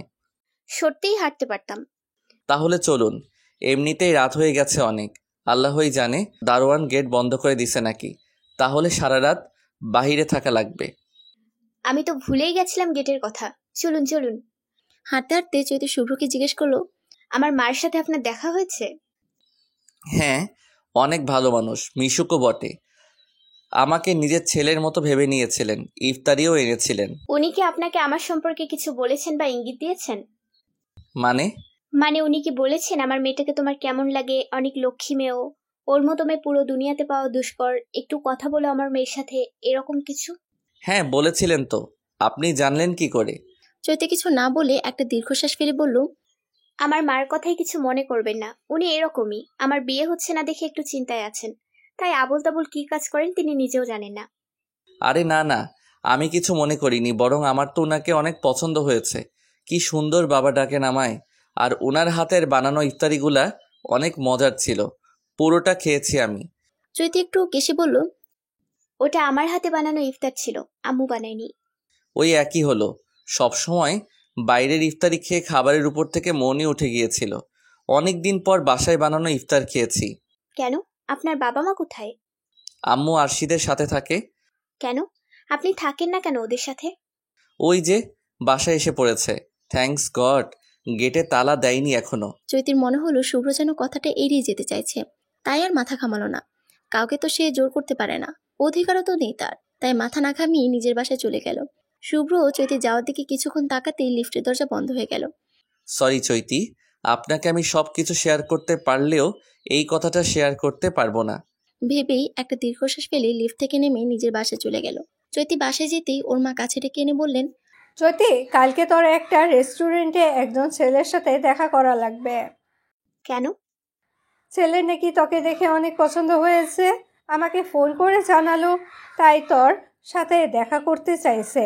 চৈতি রেগে কিছু বলতে যাবে, তার আগে তার মা বলে উঠলেন, ওই ছেলে তোর সমস্যার কথা জানে, সব জেনে শুনে দেখা করতে চেয়েছে।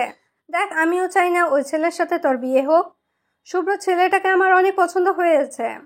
ছেলেটা মাশাআল্লাহ সব দিক দিকে পারফেক্ট, কিন্তু ওই ছেলে আমার বান্ধবীর ছেলে। আমার বান্ধবীকে তো সরাসরি না করতে পারি না, তাই না? তুই জাস্ট দেখা করার আয়, পরে এসে বলে দিস তোর ছেলেকে পছন্দ হয়নি। কিন্তু প্লিজ আমার মান সম্মানটার কথা ভাব। আচ্ছা। কোথায় যাচ্ছিস? শুভ্রের কাছে। ওনাকে যেতে বলতে হবে তো, নয়তো উনি কলেজের সামনে দাঁড়িয়ে থাকবেন। আচ্ছা যা, তাড়াতাড়ি আসিস, মানুষ আবার দেখলে খারাপ ভাববে। তাও তো ঠিক। আচ্ছা কালকে বলবো না হয়, কলেজে যাবার সময়। তাই করিস, এখন গিয়ে রেস্ট নে। কলেজ ছুটির সময় আপনাকে আমার জন্য ওয়েট করা লাগবে না। চৈতির কথা শুনে শুভ্র ব্রুকুচকে বলল, কেন, কোথাও যাবেন? আসলে আমার ফ্রেন্ডের ছেলের সাথে দেখা করতে হবে, তাই কলেজ শেষে সরাসরি ওই রেস্টুরেন্টে চলে যাব। ও আচ্ছা ঠিক আছে, best of luck. Best of luck বললেন কেন? আপনাকে ছেলে দেখতে আসবে তো বেস্ট অফ লাক বলবো না? চৈতি কিছু না বলে চুপ করে রইল। আমি চাই অনেক ভালো একটা ছেলের সাথে আপনার বিয়ে হোক, যাতে আপনি সুখী থাকেন। আপনাকে যেন মানুষের কাছ থেকে কথা শুনতে না হয়। শুভ্রের কথা শুনে চৈতি অবাক হয়ে শুভ্রের দিকে তাকালো। পরক্ষণে ভাবলো তার ভালোর কথা চিন্তা করে বলে তো এসব বলল। আচ্ছা তবে আসি, বাসায় এসে বলবেন কিন্তু ছেলেকে আপনার পছন্দ হয়েছে কিনা। চৈতি উপর নিচ মাথা নাড়ালো। শুভ্র হেসে নিজের গাড়িতে উঠে চলে গেল। চৈতি শুভ্রের যাবার দিকে কিছুক্ষণ তাকিয়ে থেকে ক্লাসে চলে গেল। গিয়ে আরশির কাছে বসতেই আরশি বলল, কিরে, তোর মুখ এমন কালো হয়ে আছে কেন? কিছু কি হয়েছে? না তো। সত্যি করে বল, আমি জানি তুই মিথ্যে বলছিস। আজকে এক ছেলের সাথে দেখা করতে হবে। ছেলেটা আমার বান্ধবীর ছেলে। উনি আমার সম্পর্কে সবকিছু জেনে শুনেই দেখা করতে চেয়েছে। তাহলে তো ভালোই হলো, এবার মনে হয় তোর বিয়েটা হয়েই যাবে। কিন্তু আমার তো খুশি হবার কথা, আমি কেন খুশি হতে পারছি না? বারবার মনে হচ্ছে ছেলে যাতে আমাকে মানা করে দেয়। এতদিন তো ভাবতাম যার সাথে আমার বিয়ে হলেই হয়, কিন্তু এখন কেন মন থেকে খুশি হতে পারছি না? শুভ্র ভাইকে ভালোবেসে ফেলেছিস? হুম। আরশির কথা শুনে চমকে আরশির দিকে তাকিয়ে বলল, ওনাকে কেন আমি ভালোবাসবো? কি সব যাতা বলছিস? তাহলে তোর হাত কাঁপছে কেন? কই হাত কাঁপছে? এসব ফালতু কথা একদম বলবি না। কিছুক্ষণ থেমে আবার বলল, উনি আমাকে বলেছেন ছেলে যাতে আমাকে পছন্দ হয়। ওনাকে ভালোবেসে ফেললেই বা কি হবে? উনি তো আমাকে ভালোবাসেন না, জাস্ট মানবতার খাতিরে সাহায্য করে এসেছেন। হ্যাঁ মানছি, শুভ্র ভাইয়ের মন ভালো, উনি সবাইকে সাহায্য করার চেষ্টা করেন, কিন্তু ওনার চোখে আমি তোর জন্য চিন্তা ভালোবাসা দেখেছি। আমার দেখা তো আর ভুল হতে পারে না। ভুলই দেখেছিস তুই। আচ্ছা একটু চুপ থাক, ভালো লাগছে না কিছু। ছুটির পর আমার কথাটা একটু ভেবেচিন্তে দেখিস। শুভ্র ভাই তোকে নিশ্চয়ই ভালোবাসে। কোনো মেয়ের প্রতি আমি ওকে এতটা যত্নশীল হতে দেখিনি যতটা তোর প্রতি শুভ্র ভাইকে হতে দেখেছি। তোর কাছে কিছু টাকা হবে? আসলে আসার সময় টাকার ব্যাগটা আনতে ভুলে গিয়েছি। আরশি নিজের ব্যাগ থেকে 1000 টাকার নোট নিয়ে চৈতির দিকে এগিয়ে দিল। এত টাকা লাগবে না, 100 টাকা হলেই হবে। রেস্টুরেন্ট বেশি একটা দূরে না। কত রকমের বিপদ থাকতে পারে না, প্রয়োজন হলে তো কাজে লাগাতে পারবি। তোর কাছে টাকাটা রাখ, পরে দিয়ে দিস।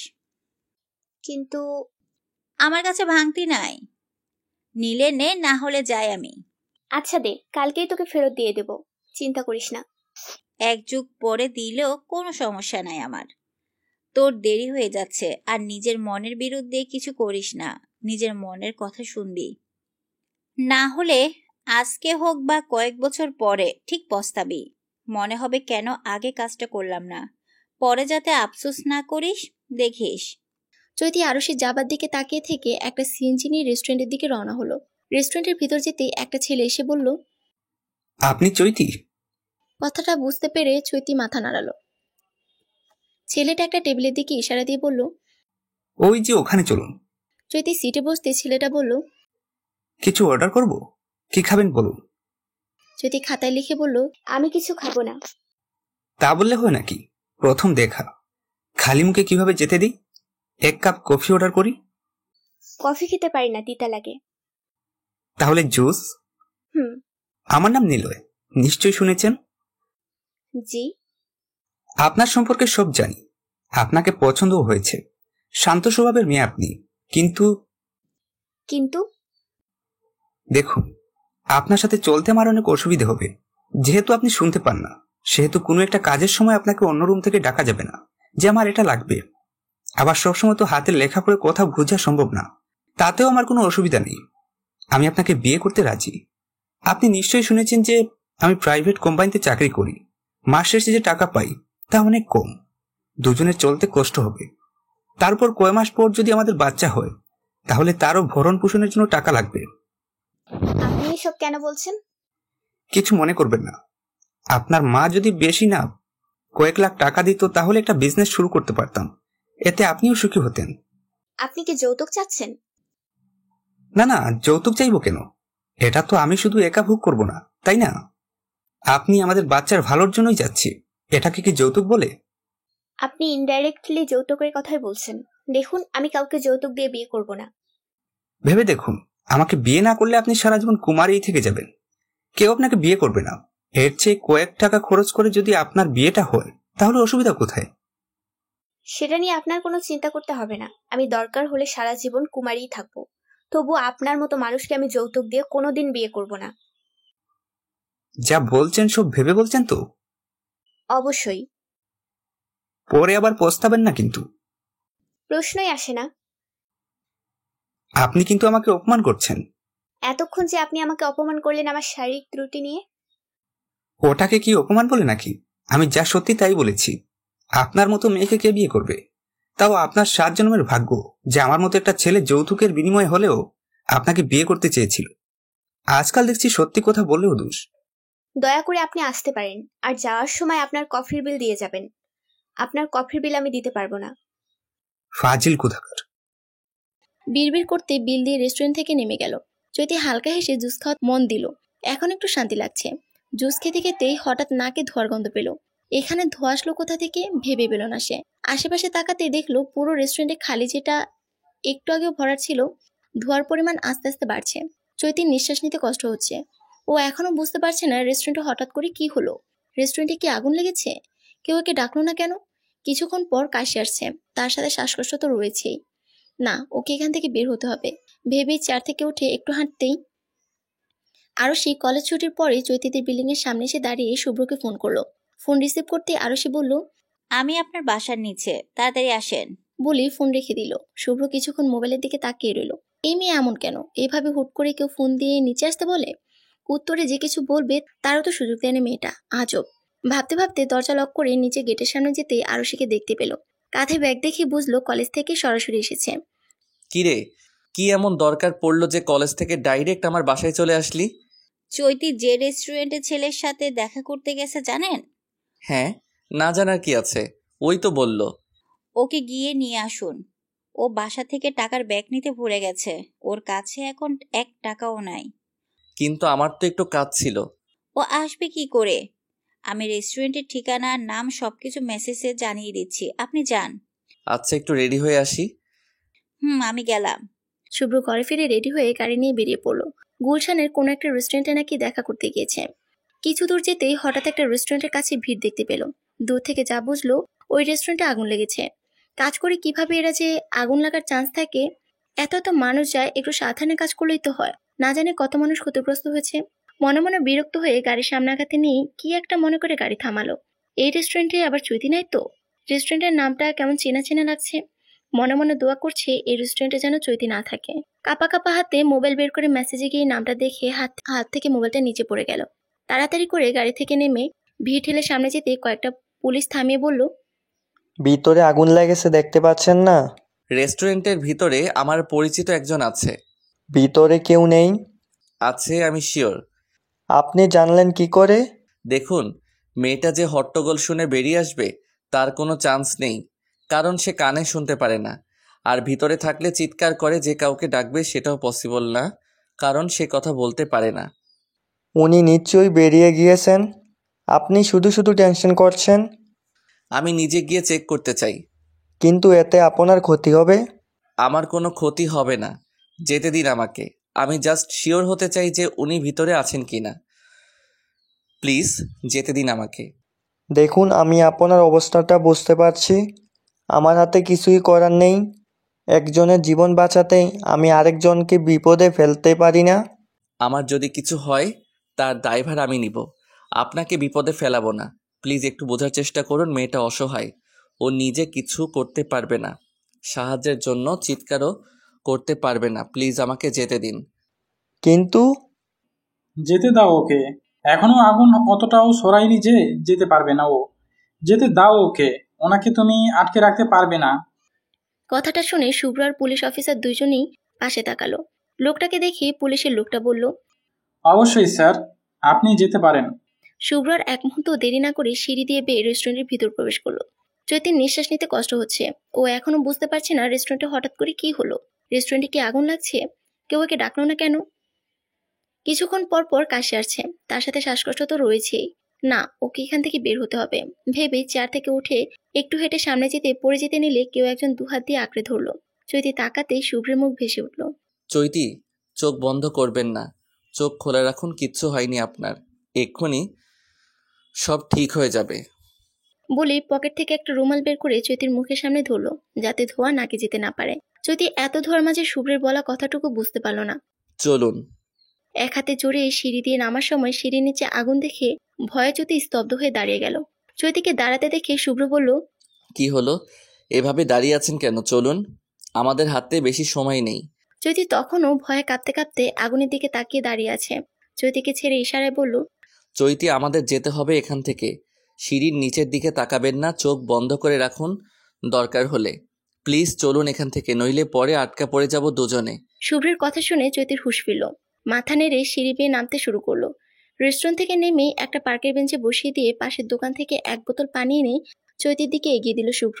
শুভ্রের হাত থেকে পানির বোতল নিয়ে এক ঢোকে পুরো পানির বোতলের পানি খেয়ে একটা জোরে শ্বাস নিয়ে নিজেকে স্বাভাবিক করলো। ঠিক আছেন আপনি? চৈতি মাথা নাড়ল। চলুন ডাক্তারের কাছে যাই। না, আমার ডাক্তার দেখানো লাগবে না, আমি একদম ঠিক আছি। কিন্তু তাও কোথাও ব্যথা পাননি তো? না, ধন্যবাদ হেল্প করার জন্য, এত বড় বিপদ থেকে বাঁচানোর জন্য। আমি জানতামই না যে আগুন লেগেছে, কেউ বলেও নাই। হঠাৎ নাকে ধোঁয়ার গন্ধ পেয়ে আশেপাশে তাকাতেই দেখি কেউ নেই। ভয় পেয়ে গিয়েছিলাম। সবাই নিশ্চয়ই নিজের জীবন বাঁচানোর জন্যই দৌড়ে চলে গিয়েছিল, তাই আমাকে তাদের চোখে পড়েনি। আর আমিও কি একটা চিন্তায় বিভোর ছিলাম, তাই হয়তো টের পাইনি। কিন্তু তাও ওদের তো উচিত ছিল আপনাকে জানানোর। আপনাকে খোঁজার জন্য যখন যেতে চেয়েছিলাম তখন পুলিশ আমাকে বলেছিল ভিতরে নাকি কেউ নাই, চেক করেছেন তারা। তাহলে আপনি কই থেকে আসলেন? একটা জলজ্যান্ত মানুষকে নাকি তারা দেখেননি। কিভাবে সম্ভব? শুধু আপনার জন্য ওদের কিছু বললাম না, নইলে আমিও শেষ দেখে ছাড়তাম। ওদের পুলিশ হওয়ার কোনো যোগ্যতাই নেই। শুভ্রকে এত রাখতে কখনো চ্যুতি দেখেনি, আজকেই ফার্স্ট দেখলো। এর আগে যতবারই কথা হয়েছে শুভ্র যথেষ্ট নরম শান্ত কণ্ঠে কথা বলেছে।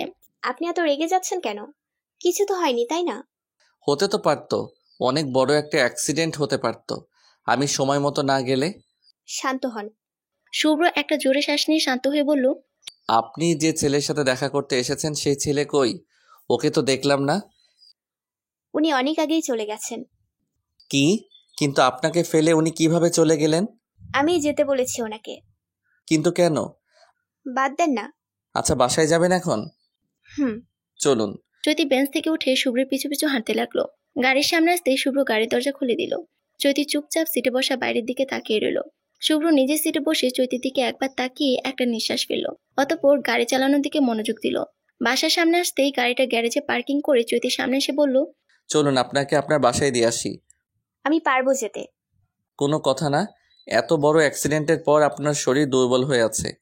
আমি কোনো রিস্ক নিতে চাচ্ছি না। কিন্তু আপনার মা তো আমাকে চিনেনি, তাহলে অসুবিধাটা কোথায়? আচ্ছা চলুন। দরজা নক করতে দরজা খুলতে খুলতে চৈতির মা বললেন, কিরে, এত দেরি হলো কেন? সামনের দিকে তাকাতে শুভ্রকে দেখে বললেন, এ কি শুভ্র বাবা, তুমি? আর চৈতির কি হয়েছে? একটু পরে বলি। ওনার রুম কোন দিকে? চৈতির মা হাত দিয়ে দেখিয়ে দিতেই শুভ্র চৈতিকেও রুমে নিয়ে বিছানায় বসিয়ে দিয়ে বলল, আপনি রেস্ট নিন। চৈতিকে বসিয়ে রুম থেকে বের হতেই চৈতির মা সামনে এসে বললেন, বলবে তো ওর কি হয়েছে? চোখ মুখ অমন হয়ে আছে কেন ওর? শুভ্র সব খুলে বলতে চৈতির মা বললেন, বলো কি, ওর কোনো কিছু হয়নি তো? শুভ্র হেসে বলল, না আন্টি, একদম ঠিক আছে ও। তোমাকে যে কি বলে ধন্যবাদ দিব। আরে আন্টি, তার কোনো দরকার নেই। আমি আজ আসি। চৈতিদের বাসা থেকে বের হতেই মোবাইলে ফোন আসলো। পকেট থেকে ফোনটা বের করে রিসিভ করতে অপর পাশ থেকে আরুষি বলল, শুভ্র ভাই, খবরে দেখলাম চৈতি যে রেস্টুরেন্টে গিয়েছিল সে রেস্টুরেন্টে নাকি আগুন লেগেছে। আরুষির ভয়ে গলা কাঁপছে, কথাগুলো যেন গলার মধ্যে আটকে আছে, বের হতে চাইছে না। কাপা কাপা গলায় বলল, চৈতি চৈতি ঠিক আছে? ও ও ওর ওর কিছু হয়নি তো? একটু বিপদ হয়েছিল। কি? শুভ্র হেসে বলল, কিন্তু আমি সামলে নিয়েছি। এখন আপাতত ভালোই আছে, চিন্তার কোনো কারণ নেই। আরুষি চোখ বন্ধ করে একটা স্বস্তির নিঃশ্বাস ফেলল। ভাগ্যিস ভাগ্যিস তুই বলেছিলি চৈতির কাছে টাকা নেই, ওকে যেন নিয়ে আসি, নাইলে কি যে হতো ভেবেই আমার হাতের লোম দাঁড়িয়ে যাচ্ছে। থাক, এখন এসব কথা ভেবে লাভ নেই। আল্লাহর কাছে শুকরিয়া যে এরকম বাজে একটা ঘটনা থেকে চৈতি রেহাই পেয়েছে। ওর কিচ্ছু হয়নি। তুইও চিন্তা করা বাদ দে। ওই ছেলের কি খবর যে দেখা করতে চেয়েছিল? জানি না, চৈতিকে জিজ্ঞেস করেছিলাম, বাট উনি বিষয়টা এড়িয়ে গিয়েছেন। কি হলো আবার? আচ্ছা, আমি ওকে জিজ্ঞেস করে দেখব, দেখি কি বলে। রাখি এখন। শুভ্র কি একটা মনে করে আবার কল দিল আরুষিকে। শোন, তোর সাথে আমার কিছু জরুরি কথা আছে, দেখা করা যাবে? হ্যাঁ, কিন্তু কি কথা? সেটা বললেই বুঝবি। আমি আসছি। আরুষি কল কেটে ভাবলো শুভ্র ভাই ওকে কি এমন কথা বলবে যেটা কলে বলা যায় না। পরেরটা পরে দেখা যাবে, নিশ্চয়ই জরুরি কোনো কথা, নইলে তো এভাবে আর ডাকতো না। ভেবেই চিন্তা করা বন্ধ করে দিল। পরের দিন বাসা থেকে বের হয়ে গেটের বাড়ির দিকে তাকালো চৈতি। না, শুভ্র তো নেই। অন্যদিন তো গাড়ি নিয়ে দাঁড়িয়ে থাকেন, তাহলে আজকে কি হলো? নিশ্চয়ই কোনো কারণ আছে। আজকে বাস দিয়ে যাওয়া যাক, এমনিতেও অনেকদিন বাস দিয়ে যাওয়া হয় না। ভেবে একটু হাঁটতেই একটা বাস পেয়ে গেল। খালি বাস থেকে উঠেও গেল। কিছুক্ষণ পর কলেজের সামনে আসতেই নেমে গেল।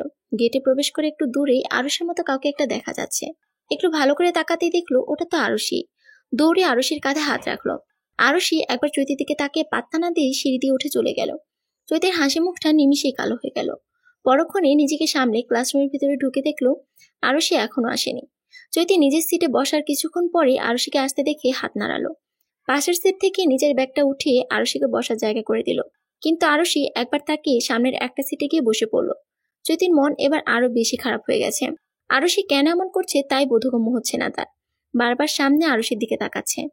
আরুষি পাশে বসে একটা মেয়ের সাথে দিব্যি হেসে কথা বলছে। ওর সাথে কেন কথা বলছে না? ওর উপর কি রাগ করেছে? কিন্তু ও তো কোনো দোষ করেনি, তাহলে এরকম কেন করছে? কিছুক্ষণের মধ্যেই স্যার এসে পড়লো। আশরাফ ক্লাসে ঢুকে সর্বপ্রথম চৈতির সিটের দিকে তাকালো, কিন্তু মেয়েটার মুখটা এমন কালো হয়েছে কেন? কিছু কি হয়েছে?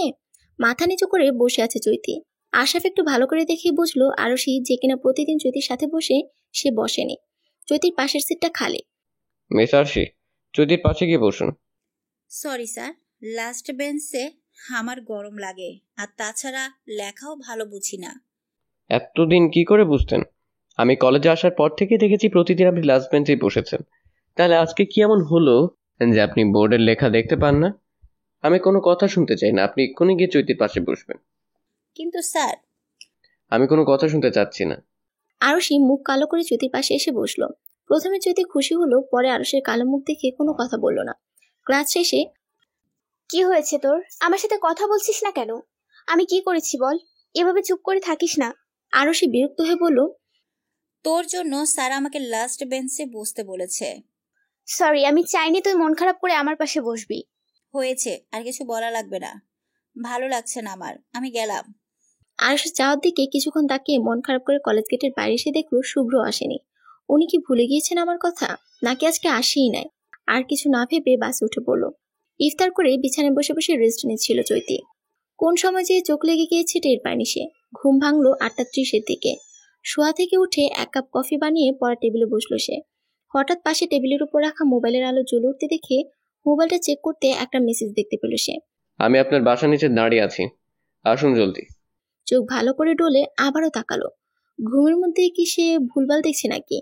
এত রাতে কেউ ওকে মেসেজ করবে, তাও আবার বলছে বাসার নিচে। কে আপনি? আমার বাসা চিনলেন কি করে? সেটা নিচে আসলেই দেখতে পারবেন। তাড়াতাড়ি নামুন, আমার হাতে বেশি একটা সময় নেই। আপনি না আসলে আমি আপনার বাসার ভিতর আসতে বাধ্য হব। আপনি নিশ্চয়ই সেটা চান না? কে এই লোক? রীতিমতো কিনা হুমকি দিচ্ছে। আপনার আসতে হবে না, আমি আসছি। মেসেজটা সেন্ড করেই মাথার ওড়না দিয়ে ঘর থেকে বের হলো। নিচে আসতেই আশরাফকে দাঁড়িয়ে থাকতে দেখলো। গাড়িতে হেলান দিয়ে বুকে হাত গুজে দাঁড়িয়ে আছে সে। আশরাফকে এত রাতে আসতে দেখে অবাক হলো চৈতি। দ্রুত পায়ে হেঁটে সামনে গিয়ে মোবাইলে টাইপ করে বলল, আপনি এত রাতে এখানে কি করছেন? আর আমাকে নিচে ডাকলেন কেন? কথা বলতেই ডেকেছি। কলেজেই বলতেন। এখানে আসার কি দরকার ছিল? আচ্ছা, কি বলবেন বলুন, একটু তাড়াতাড়ি বলুন। আম্মু জানতে পারলে রেগে যাবে। চৈতি, আপনি শুভ্র ছেলেটার সাথে আর মিশবেন না। আশরাফের কথা শুনে চৈতি অবাক হয়ে বলল, মানে এই কথা বলার জন্য আপনি এখানে এসেছেন? সিরিয়াসলি? আমি কার সাথে মিশবো কার সাথে মিশবো না সেটাকে আপনি ডিসাইড করে দেবেন? না, আমি সেভাবে বলিনি। ওইভাবেই বলেছেন। আপনার কোনো রাইট নেই আমাকে আদেশ করার। হ্যাঁ আছে, সেটা শুধু কলেজের মধ্যে, এর বাইরে না। আর একটা কথা, আমি শুভ্রের সাথে কথা বলবো, 100 বার কথা বলবো। ওই মানুষটাই একমাত্র আমাকে প্রাধান্য দিয়েছে, আমার সব প্রয়োজন অপ্রয়োজনে সবকিছু বুঝেছে। আপনার মতো কথায় কথায় অপমান করেনি। সব সময় আমার পাশে থেকেছেন, সব রকমের সাহায্য করার চেষ্টা করে গেছেন কোনো স্বার্থ ছাড়াই। আপনার এক কথায় আমি ওনার সাথে যোগাযোগ বন্ধ করে দেব ভাবলেন কি করে? আমি আসছি। আমি আপনাকে ভালোবেসে ফেলেছি চৈতি। আপনার সাথে কাউকে আমার সহ্য হয় না। এটা দোষটা কোথায়? কি করব আমি? ফিরে যাবার জন্য পা বাড়াতে আশরাফের এমন মেসেজ দেখে স্তব্ধ হয়ে গেল চৈতি। পিছনে ফিরে দেখলো আশরাফ অসহায়ের মতো তাকিয়ে আছে চৈতির দিকে। আপনি এসব কি বলছেন? আশরাফ মলিন এসে বলল, আমাকে পাগল ভাবছেন তাই না? ভাবছেন মাথার তার ছিঁড়ে গেল কেন? প্রথমে আমিও ভেবেছিলাম যে মেয়েটাকে আমি দু চোখে দেখতে পারি না, যাকে দেখলে শুধু তার ছেলের কথা বের হয় মুখ থেকে, তাকে আমি কি করে ভালোবেসে ফেললাম। কিন্তু আমি অসহায়, নিজেকে আটকে রাখতে পারিনি। দেখুন, আপনার আর আমার মাঝে যে সম্পর্ক আছে সেটা শুধু টিচার আর স্টুডেন্টের। একজন টিচার হয়ে আপনি আপনার স্টুডেন্টকে এসব বলেন কোন সাহসে? তোমার সাথে যেদিন আমার ফার্স্ট দেখা হয়েছিল সেদিন তো আমি তোমার টিচার ছিলাম না। হ্যাঁ ছিলেন না, কিন্তু এখন আপনি আমার টিচার। একজন টিচার হিসেবে আপনার এসব বলা উচিত হয়নি। আর আপনি ভাবলেন কি করে আপনি বললেই আমি রাজি হয়ে যাব, আপনাকে ভালোবাসবো? আপনি আমাকে রিজেক্ট করেছেন, আমি করিনি। আপনার মা আমাকে দেখতে এসে যা ইচ্ছে তাই বলে অপমান করেছেন, সেটা আমি এখনো ভুলিনি। আমি এর জন্য ক্ষমা চাচ্ছি। মানুষ তো ভুল করে, তাই না? এটাও আমার ভুল, আমি মেনে নিচ্ছি সেটা। আপনি মেনে নিলেই আমি সবকিছু ভুলে যাব না। আপনার মুখে আমি যেন একথা আর না শুনি। কি করলে তুমি আমাকে ক্ষমা করবে? আপনি ক্ষমার যোগ্যই না। ক্ষমা করবার চিন্তা করা তো দূরের কথা। আমি আসছি। এক মুহূর্ত দেরি না করে দৌড়ে গেটের ভিতর ঢুকলো চৈতি। জীবনে এমন একটা মুহূর্ত পরিস্থিতিতে পড়বে তা সে কোনোদিন চিন্তা তো দূরের কথা, কল্পনাও করেনি। চৈতির যাবার দিকে আশরাফ এক দৃষ্টিতে তাকিয়ে আছে। নিজেকে বড্ড অসহায় লাগছে, কিন্তু সব দিক থেকে বিবেচনা করলে তো সব দোষ তারই। সে যদি তার মার কথা না শুনতো, যদি চৈতিকে বিয়ে করার ডিসিশন নিত, চৈতির পাশে এসে দাঁড়াতো, তাহলে তো তাকে আজ এভাবে অসহায় হতে হতো না। দীর্ঘশ্বাস ফেলে গাড়িতে উঠলো। বাসার সামনে আসতেই রোবটের মতো গাড়ি থেকে বের হয়ে সিঁড়ি দিয়ে নিজের রুমেই যাচ্ছিল। আশরাফ, তোকে আজ এমন এলোমেলো লাগছে কেন? কি হয়েছে তোর? কিছু না। কিছু না বললেই হলো? চোখ মুখ কেমন শুকিয়ে গেছে। বলেই আশরাফের কাছে এসে মুখে হাত বুলিয়ে দিতে আশরাফ এক ঝটকে হাত ছাড়িয়ে নিল। চোবে না তুমি আমায়। কি হলো, তুই এভাবে কথা বলছিস কেন? আমার এই পরিস্থিতির জন্য তুমি দায়ী। তুমি যদি সেদিন চৈতিকে অপমান না করেই বাড়ির বউ হিসেবে আনতে, তাহলে আমার আজ এ অবস্থা হতো না। তুই শান্ত হ। চৈতি কোন মেয়েটা? ওই যে কানে শুনি না আর বোবা? আশরাফ নিজেকে আটকাতে পারল না, কাঁদতে কাঁদতে বলল, হ্যাঁ মা, জানো আমি না ওই বোবা মেয়েটাকে ভালোবেসে ফেলেছি। অনেক চেয়েছিলাম নিজেকে আটকাতে, কিন্তু পারিনি। আমার মস্তিষ্ক বলছে ওকে ভালোবাসা উচিত না, আবার আমার মন তার ঠিক বিপরীত কাজটা করছে। আমি আর পারছি না নিজেকে সামলাতে। আমি হাঁপিয়ে উঠেছি প্রতিনিয়ত মস্তিষ্ক আর মনের সাথে যুদ্ধ করতে করতে। পরক্ষণে হেসে বলল, অবশ্য আমিও না। এসব কথা কাকে বলছি যে মানুষটা ওই মেয়েটাকে দেখতে পারে না? তাকে? কি বোকা আমি, বাদ দাও এসব নিয়ে মাথা ঘামিও না। চৈতা আমাকে রিজেক্ট করে দিয়েছে, আমার করা অন্যায়গুলো আঙ্গুল দিয়ে দেখিয়ে দিয়েছে। তোমার টেনশন করার কোনো কারণ নেই। বলেই রোবটের মতো সিঁড়ি বেয়ে নিজের রুমে চলে গেল। ছেলের যাওয়ার দিকে তাকিয়ে বিড়বিড় করে বলতে লাগলেন, আমার ছেলেটা তো এমন ছিল না। না না, আমি এই আশরাফকে চিনি না। হঠাৎ করে এমন কি হয়ে গেল ওর? আজকে নিয়ে 1 সপ্তাহ পূরণ হবে। এই 1 সপ্তাহ চৈতির সাথে আরশিও ভালোভাবে কথা বলেনি। আর শুভ্রকে দেখলে আরশির মতো এড়িয়ে যায়। কথা বলার যে সুযোগটুকু পাবে সেটাও সে পাচ্ছে না। আশরাফকে ওই দিনের পর থেকে চৈতি আর কলেজে দেখেনি। শুনেছি সে নাকি রিজাইন দিয়ে চলে গিয়েছে, আর চাকরি করবে না। চৈতি বুঝতে পেরেছে তার জন্য আশরাফ স্যার চাকরি ছেড়ে দিয়েছে। ওনার জন্য মায়া লাগছে। ও তো চায়নি ওর জন্য কেউ চাকরি ছেড়ে দিক, কিন্তু ক্ষমা তো করা যায় না। উনি তার প্রতি যে অবিচার অন্যায় ব্যবহার করেছে, সেসব ভুলে যদি আশরাফকে সে ক্ষমা করে দেয়, তবে তো নিজেকে নিজেই অপমান করা বোঝায়। ছাদে বসে এসবই ভাবছিল, হঠাৎ পাশে এসে কেউ একজন দাঁড়ায়। পাশ ফিরে দেখার জন্যই তাকাতে থাকে শুভ্র। আজ টানা 6 দিন পর নিচ থেকে এসেছে সে। আরশি আপনার সাথে দেখা করতে চাইছে। কোথায় ও? আমি আপনাকে মেসেজ করে জায়গাটার নাম বলছি। বাই দ্য ওয়ে, আপনার ফোন নাম্বারটা? আপনার মোবাইলটা দিন, আমি সেভ করে দিচ্ছি। শুভ্র পকেট থেকে মোবাইল ফোনটা বের করে চৈতির দিকে বাড়িয়ে দিল। চৈতি শুভ্রের হাত থেকে মোবাইল ফোন নিয়ে নিজের নাম্বার সেভ করে শুভ্রের হাতে দিল। শুভ্র ইতস্তত করে বলল, কয়েকদিন আগে আপনার কলেজের স্যার এসেছিল এখানে, ওই যে যার সাথে আপনি পরিচয় করিয়ে দিয়েছিলেন। কি যেন নাম? মনে পড়েছে, আশরাফ মেবি, রাইট? এত রাতে কি কথা বলতে এসেছিল? না মানে কোনো স্যার তো তার স্টুডেন্টের সাথে দেখা করতে বাসার নিচে পর্যন্ত আসে না, তাই জিজ্ঞেস করলাম। আমাকে ভালোবাসে উনি, সেটাই বলতে এসেছিল। আর বলেছেন আপনার সাথে যাতে না মিশি, ওনার নাকি সহ্য হয় না। ও, আপনি কি বললেন? মতামত জানিয়েছেন কিছু? মানা করে দিয়েছি। কি কিন্তু কেন? এমনি। কথাটা শুনে শুভ্র মনে মনে খুশি হলো, প্রকাশ করলো না। নিজের খুশির অনুভূতিটাকে নিজের মধ্যে চেপে রাখলো। আচ্ছা, আপনি আর আরশি আমার সাথে এমন করছেন কেন? কি করেছি? এই যে দুজনে আমাকে ইগনোর করে যাচ্ছেন দিনের পর দিন। আজ নিয়ে প্রায় 1 সপ্তাহ হবে আরশির সাথে কথা বলি না। আচ্ছা, আমি কি কোনো ভুল করেছি? কি ভুল করেছি? আরশি কিছু বলেছে আপনাকে? ও তো এমন ছিল না, হঠাৎ এত পাল্টে গেল কেন? আমি তো জানি না, আমাকে ও কিছুই বলেনি। আপনাদের মধ্যকার ব্যাপার আপনারাই সলভ করে নিন, আমি আসছি। কি হচ্ছে কিছু বুঝতে পারছে না সে। সবকিছু ওলটপালট হয়ে যাচ্ছে। হঠাৎ এমন হয়ে গেল কেন সবকিছু? প্রশ্নের উত্তর খুঁজে পায় না সে। মনের মধ্যে প্রশ্নগুলো জমাট রয়ে যায়। একটু পরে মোবাইলে শুভ্র মেসেজ পাঠিয়ে জায়গার ঠিকানায় পাঠিয়ে দিয়েছে। সাথে বলেছে সন্ধ্যা 7টার মধ্যে যেন পৌঁছে যায়। বাস থেকে নেমে শুভ্র দেওয়ার ঠিকানায় আসতে দেখলো মাঠের মতো একটা খালি জায়গা। এই খালি জায়গায় কেন আরশি দেখা করতে চেয়েছে? বাসাতে বললেও তো পারতো, আর না হলে কলেজেই বলতো। তা না করে এই মাঠে নিয়ে আসছে কেন? আরশিকে তো দেখা দূরের কথা, কাউকেই দেখতে পারছে না। পুরো মাঠটাই খালি। সন্ধ্যা হয়, দিনের আলো আস্তে আস্তে ফুরিয়ে আসছে। একটু একটু করে এগিয়ে যাচ্ছে সামনের দিকে। এর মধ্যেই ব্যাগ থেকে মোবাইল বের করে আরশিকে মেসেজ দিয়ে জানিয়ে দিল এখানে আসার কথা। আরশি মেসেজের রিপ্লাইয়ে সামনের দিকে হাঁটতে বলেছে। একটু সামনেই না কেউ আছে। ফোন ব্যাগের মধ্যে রেখে আরেকটু আগাতেই চারপাশ আলোকিত হয়ে গেল। চারপাশে তাকাতেই দেখলো আশেপাশে গাছগুলোর সাথে লাইট বাঁধাই করা। একটু আগে যে জায়গাটা পুরো অন্ধকার ছিল, এখন সেই জায়গাটা লাইটের আলোয় ঝলমল করছে। চারদিকে চোখ বুলিয়ে সামনে তাকাতেই দেখলো আরশি আর শুভ্র টেবিলে কেক রেখে হাসি মুখে দাঁড়িয়ে আছে।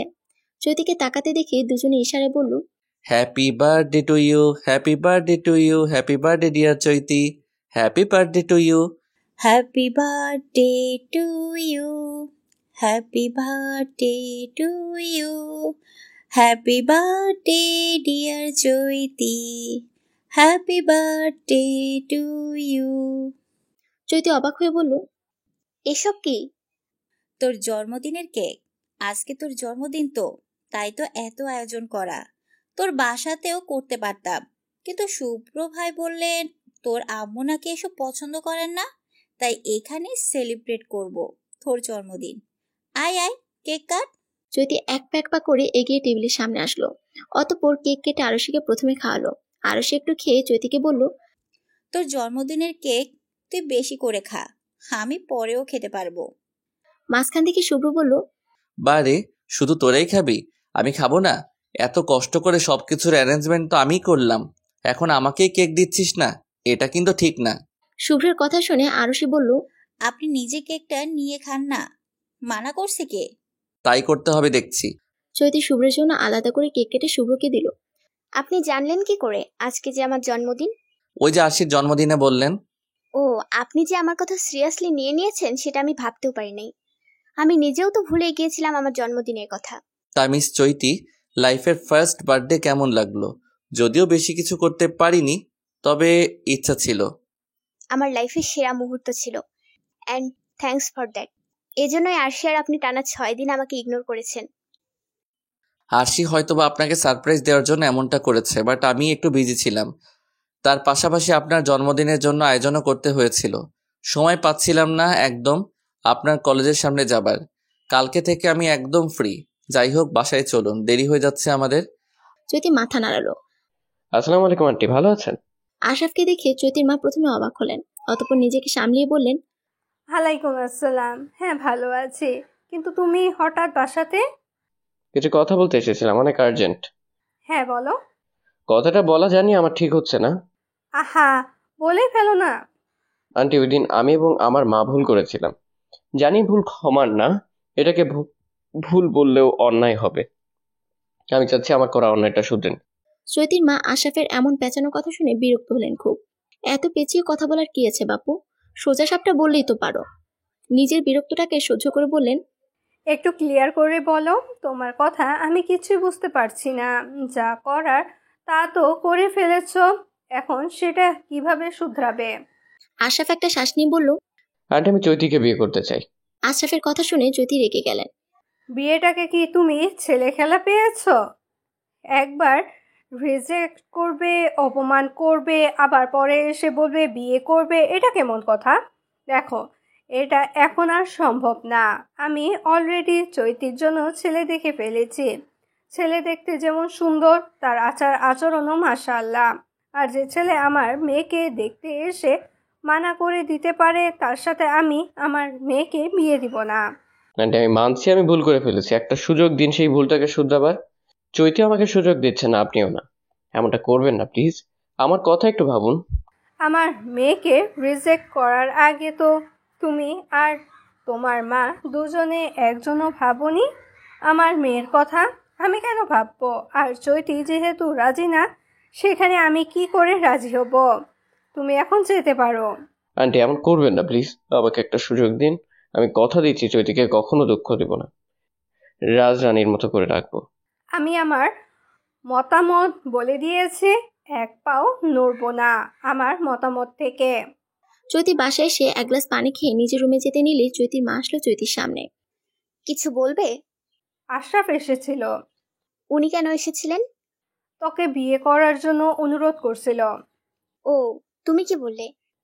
আমি মানা করে দিয়েছি, এরকম ছেলের সাথে আমি আমার মেয়েকে তো আর বিয়ে দিতে পারি না। অনেক ভালো করেছো। আর একটা কথা। কি? আমি ভেবেছি শুভ্রের সাথে কথা বলবো। কি কথা? তোর সাথে বিয়ের কথা। ছেলেটা তোকে পছন্দ করে, আমি শিওর। তোর কোনো আপত্তি নেই তো? তোমার যা ইচ্ছা করো, বলেই নিজের রুমের ভিতর চলে গেল। চৈতির বলা কথাটাকে চৈতির মা হ্যাঁ ধরে নিলেন। আপনি নিশ্চয়ই শুনেছেন, আন্টি মানে আপনার মা আমাদের বিয়ে নিয়ে ভাবছেন। শুভ্রের কথা শুনে চৈতি মাথা নাড়ালো। শুভ্র জিহ্বা দিয়ে ঠোঁট ভিজিয়ে বলল, দেখুন, আমি মানছি আপনি একজন অত্যন্ত ভদ্র নম্র মেয়ে। আপনার মাঝে সব গুণই আছে যা একজন ছেলে তার বউয়ের মধ্যে দেখতে চায়। কিন্তু আমি আপনাকে জাস্ট আমার ফ্রেন্ডই ভাবি। ভালোবাসার মানুষ হিসেবে আপনাকে কল্পনা করিনি কোনো দিন। জাস্ট ফ্রেন্ড হিসেবেই আপনার সাথে চলাফেরা করা, কথা বলা। আপনি নিশ্চয়ই আমাকে ভুল বুঝছেন, তাই তো? কিন্তু আপনি বলুন, আমি আর আপনি দুজনই তো দুই পৃথিবীর মানুষ, রাইট? আমাদের মধ্যে বিয়েটা হলেও না আপনি সুখী হবেন আর না আমি। তাই বলছিলাম কি, বিয়েটা ক্যান্সেল করে দিতে হবে, তাই তো? ইয়েস। আপনি কোনো টেনশন করবেন না, আমি আম্মুকে বলবো। আপনাকে আমার বিয়ে করতে হবে না। আপনি আবার আমার উপর ভুল ধারণা। না না, আপনি যা বলেছেন ঠিকই বলেছেন। আপনার সাথে আমার বিয়ে হয়ে আপনার জীবন নষ্ট করার তো কোনো মানে হয় না। ঠিকই বলেছেন। বিড়বিড় করতে করতে চৈতি ছাদ থেকে নেমে গেল। শুভ্র একটা প্রশান্তির নিঃশ্বাস নিল। যাক, সব চিন্তা ভাবনা শেষ। পরের দিন।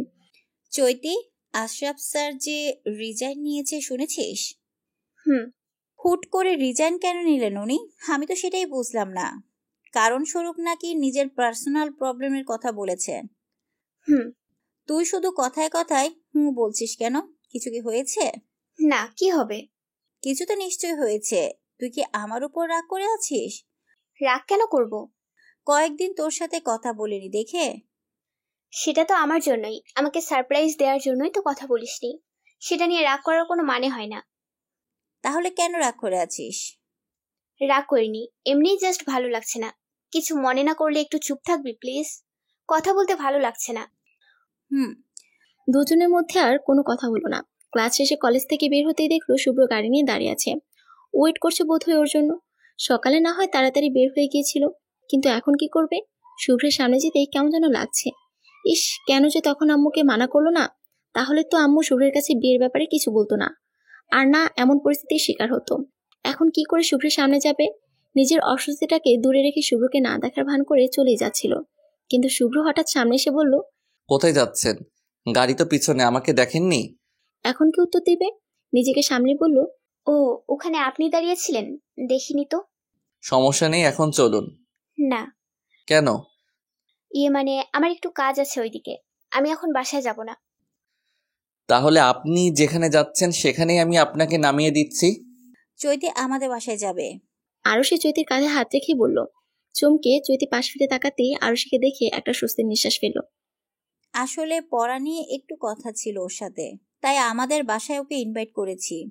শুভ্র ভাই, আপনিও চলে যান। কিন্তু চৈতি চল, দেরি হয়ে যাচ্ছে আমাদের। শুভ্রকে কিছু বলার সুযোগ না দিয়ে চৈতি আর আরুষি একটা রিকশায় উঠে পড়ল। কিরে, এখনো কি বলবি কিছু হয়নি? যেতে চাইছিলে না কেন? তুই মিথ্যা কথা বললি কেন? দূর থেকে তোদের কথাবার্তা শুনেই বুঝলাম তুই শুভ্র ভাইয়ের সাথে বাসায় দিতে চাচ্ছিস না, তাই বুদ্ধি খাটিয়ে মিথ্যে বললাম। এবার তুই বল কি হয়েছে? আম্মু ওনাকে আমার সাথে বিয়ের ব্যাপারে বলেছিলেন। বাহ, ভালো তো। শুভ্র ভাই নিশ্চয়ই হ্যাঁ বলেছেন। ওহ, তুই লজ্জায় ওনার সাথে যেতে চাচ্ছিলি না? আর আমি কি না কি ভাবলাম। এসব কিছুই না, উনি মানা করে দিয়েছেন। কি? হ্যাঁ, উনি আমাকে আলাদা করে ডেকে বলেছেন আমাকে উনি জাস্ট ফ্রেন্ডই ভাবেন, ওইভাবে কোনোদিন ট্রিট করেননি আমাকে। তাই উনি আমাকে বিয়ে করতে পারবেন না। এতে আমরা কেউই সুখী হব না। মানে কি ভাই? এতদিন উনি তোকে জাস্ট বন্ধু ভাবছে? তো জন্মদিনে আইডিয়া তো শুভ্র ভাই আমাকে দিয়েছিলেন। ইভেন সব কাজ উনি নিজ হাতে করেছেন, আমাকে হাত লাগাতেও দেননি। কেকটা পর্যন্ত উনি নিজে বানিয়েছেন, কোনো বেকারি শপ থেকে কিনেননি। তোর যদি বাহিরে খাবার খেয়ে শরীর খারাপ হয় এই ভেবে টানা 4 ঘন্টা লাগিয়ে কেকটা বানিয়েছে। কেউ কি এত সব শুধু তার জাস্ট ফ্রেন্ডের জন্য করে? তুই বল। উনি তো তাই বললেন। ঘোড়ার ডিম বলছে। এত কেয়ার চিন্তা ভাবনা আমি আমার লাইফে ওনার বন্ধুদের জন্য করতে দেখিনি। মিথ্যে বলেছেন তোকে। মিথ্যা কেন বলবেন? আরুষিদের বাসা বের হয়ে হাঁটতে হাঁটতে আরুষি বলা কথাগুলো ভাবছে। আচ্ছা, আরুষির কথাগুলো কি ঠিক? কিন্তু উনি কেন মিথ্যা বলবেন আমায়? আমাকে বিয়ে করতে ওনার কি সমস্যা? ভাবতে ভাবতে বাসায় পৌঁছে ঘরে ঢুকতে আশরাফের মাকে দেখলো। ওরা কি আবার ওর বিয়ে নিয়ে কথা বলতে এসেছে? চৈতিকে দেখে আশরাফের মা চৈতির কাছে এসে বললেন, আমাকে ক্ষমা করে দাও মা, আমার ছেলেটাকে একটা সুযোগ দাও। ছেলেটা আমার এই পর্যন্ত ভালোভাবে একটা খাবারও মুখে তোলেনি। তুমি বলে এভাবে চলতে থাকলে ও তো অসুস্থ হয়ে যাবে, চাকরিটাও ছেড়ে দিয়েছে। প্লিজ তুমি বিয়েতে রাজি হয়ে যাও। কিন্তু আন্টি, হাত জোর করে বলছি, প্লিজ রাজি হয়ে যাও। তুমি বললে তোমার পায়েও পড়বো। আমার ছেলেটাকে আমি আর এই অবস্থায় দেখতে পাচ্ছি না। এভাবে চলতে থাকলেও মানসিকভাবে অসুস্থ হয়ে যাবে। আমার ছেলেটার ভালো কথা ভেবে রাজি হয়ে যাও। চৈতির মা আশরাফের মার সামনে এসে বললেন, দেখুন, আপনি কিন্তু এখন আমার মেয়েকে ইমোশনালি ব্ল্যাকমেল করছেন। আমি আপনার ছেলেকে যা বলার বলে দিয়েছি, তাহলে আপনি কেন? আমি বিয়েটা করতে রাজি মা। লেখাটা পড়ে চৈতির মা অবাক হয়ে বলল, চৈতি, তুই যা বলছিস ভেবে বলছিস তো? হ্যাঁ মা, আমার জন্য মানুষটা এত পাগলামি করছে, তাকে আমি কি করে মানা করি? ভুল তো সবাই করে, আমাদের উচিত ওনাদেরকে ক্ষমা করে দেয়া। আর আন্টি, আপনি আশরাফ স্যারকে চিন্তা করতে মানা করেন, ওনাকে বলুন আমি এই বিয়েতে রাজি। আলহামদুলিল্লাহ, তোমাকে যে কি বলে ধন্যবাদ দিব। তুমি আমার ছেলেটার প্রাণ বাঁচালে মা। আগামী শুক্রবার বিয়ের ব্যবস্থা করি। আপনার ইচ্ছা, আমার কোনো অসুবিধা নেই। আশরাফের মা খুশি হয়ে চৈতিকে দোয়া করে চলে গেলেন। চৈতি, তুই নিজের ইচ্ছার বিরুদ্ধে জোর করে মতামতটা দিলি না তো? মার কথা শুনে চৈতি বলল, মা, আমি সজ্ঞানে মতামতটা দিয়েছি, কিন্তু আমি এখন একটু রেস্ট নিব। বলেই নিজের রুমের দরজা বন্ধ করেই বিছানায় লম্বা হয়ে শুয়ে পড়ল। পরের দিন কলেজে গিয়ে আরুষির পাশে বসতে আরুষি বলল, কি শুনলাম আমি? কি শুনলি? তুই নাকি আশরাফ স্যারকে বিয়ে করতে রাজি হয়েছিস। কিন্তু তুই এমন একটা মানুষকে বিয়ে করবি? তুই কি ভুলে গিয়েছিস উনি তোকে প্রতিদিন খোটা দিয়েছে, তোকে সবার সামনে হাসির পাত্র বানিয়েছে? কি করে তুই রাজি হচ্ছিস? তোকে আমি একদিন একটা কথা বলেছিলাম, মনে আছে? রিক্সাওয়ালা হলেও আমি বিয়ে করব। সেখানে উনি তো অনেক ভালো, উনি ওনার ভুল বুঝতে পেরেছেন। আমার কি উচিত না ওনাকে ক্ষমা করে দেয়া? কিন্তু শুভ্র ভাই, উনি তো আমাকে মানা করে দিয়েছেনই। চৈতি, তুই শুভ্র ভাইয়ের উপর রেগে বিয়েটা করতে চাইছিস, তাই না? তেমন কিছুই না, আমার জাস্ট মনে হলো আশরাফ স্যারকে সুযোগ দেওয়া উচিত। তোর যা ইচ্ছে তুই তাই কর, আমি কিচ্ছু বলবো না। আর বাসার গেটে ঢুকতেই শুভ্রের সাথে দেখা। শুভ্রকে পাশ কাটিয়ে চলে যেতে নিলে শুভ্র বলে উঠল, বিয়ে করছেন শুনলাম। ভালো, এবার অন্তত সুখী হবেন আপনি। কিছুক্ষণ থেমে বলল, আমাকে অ্যাভয়েড করছেন? কই না তো। By the way, congratulation. দোয়া করি এবার অন্তত জীবনে সুখী হন। অনেক কষ্ট করেছেন লাইফে। বলেই গেট থেকে বেরিয়ে দিল। শুভ্রের যাওয়ার দিকে একদৃষ্টিতে তাকিয়েছে চৈতি। হাসি আসছে ওর আরুষের কথাগুলো মনে করে। এই ছেলে নাকি ওরে ভালোবাসে। বিয়ে হয়ে যাবার কথা শুনে যে ছেলে কংগ্রাচুলেশন বলতে পারে, সে আর যাই হোক ভালোবাসতে পারে না। ও মনে হয় লাইফের বেস্ট ডিসিশনটাই নিয়েছে। আশাফকে বিয়ের ডিসিশনটা নিয়ে ও একদমই ভুল করেনি। হঠাৎ গালে ভেজা অনুভব করতে হাত দিয়ে স্পর্শ করলো। আশ্চর্য, ওর চোখ দিয়ে পানি পড়ছে কেন? ওর তো খুশি হবার কথা, ওর বিয়ে হচ্ছে এই কথা ভেবে। তা না করে কিনা সে কান্না করছে?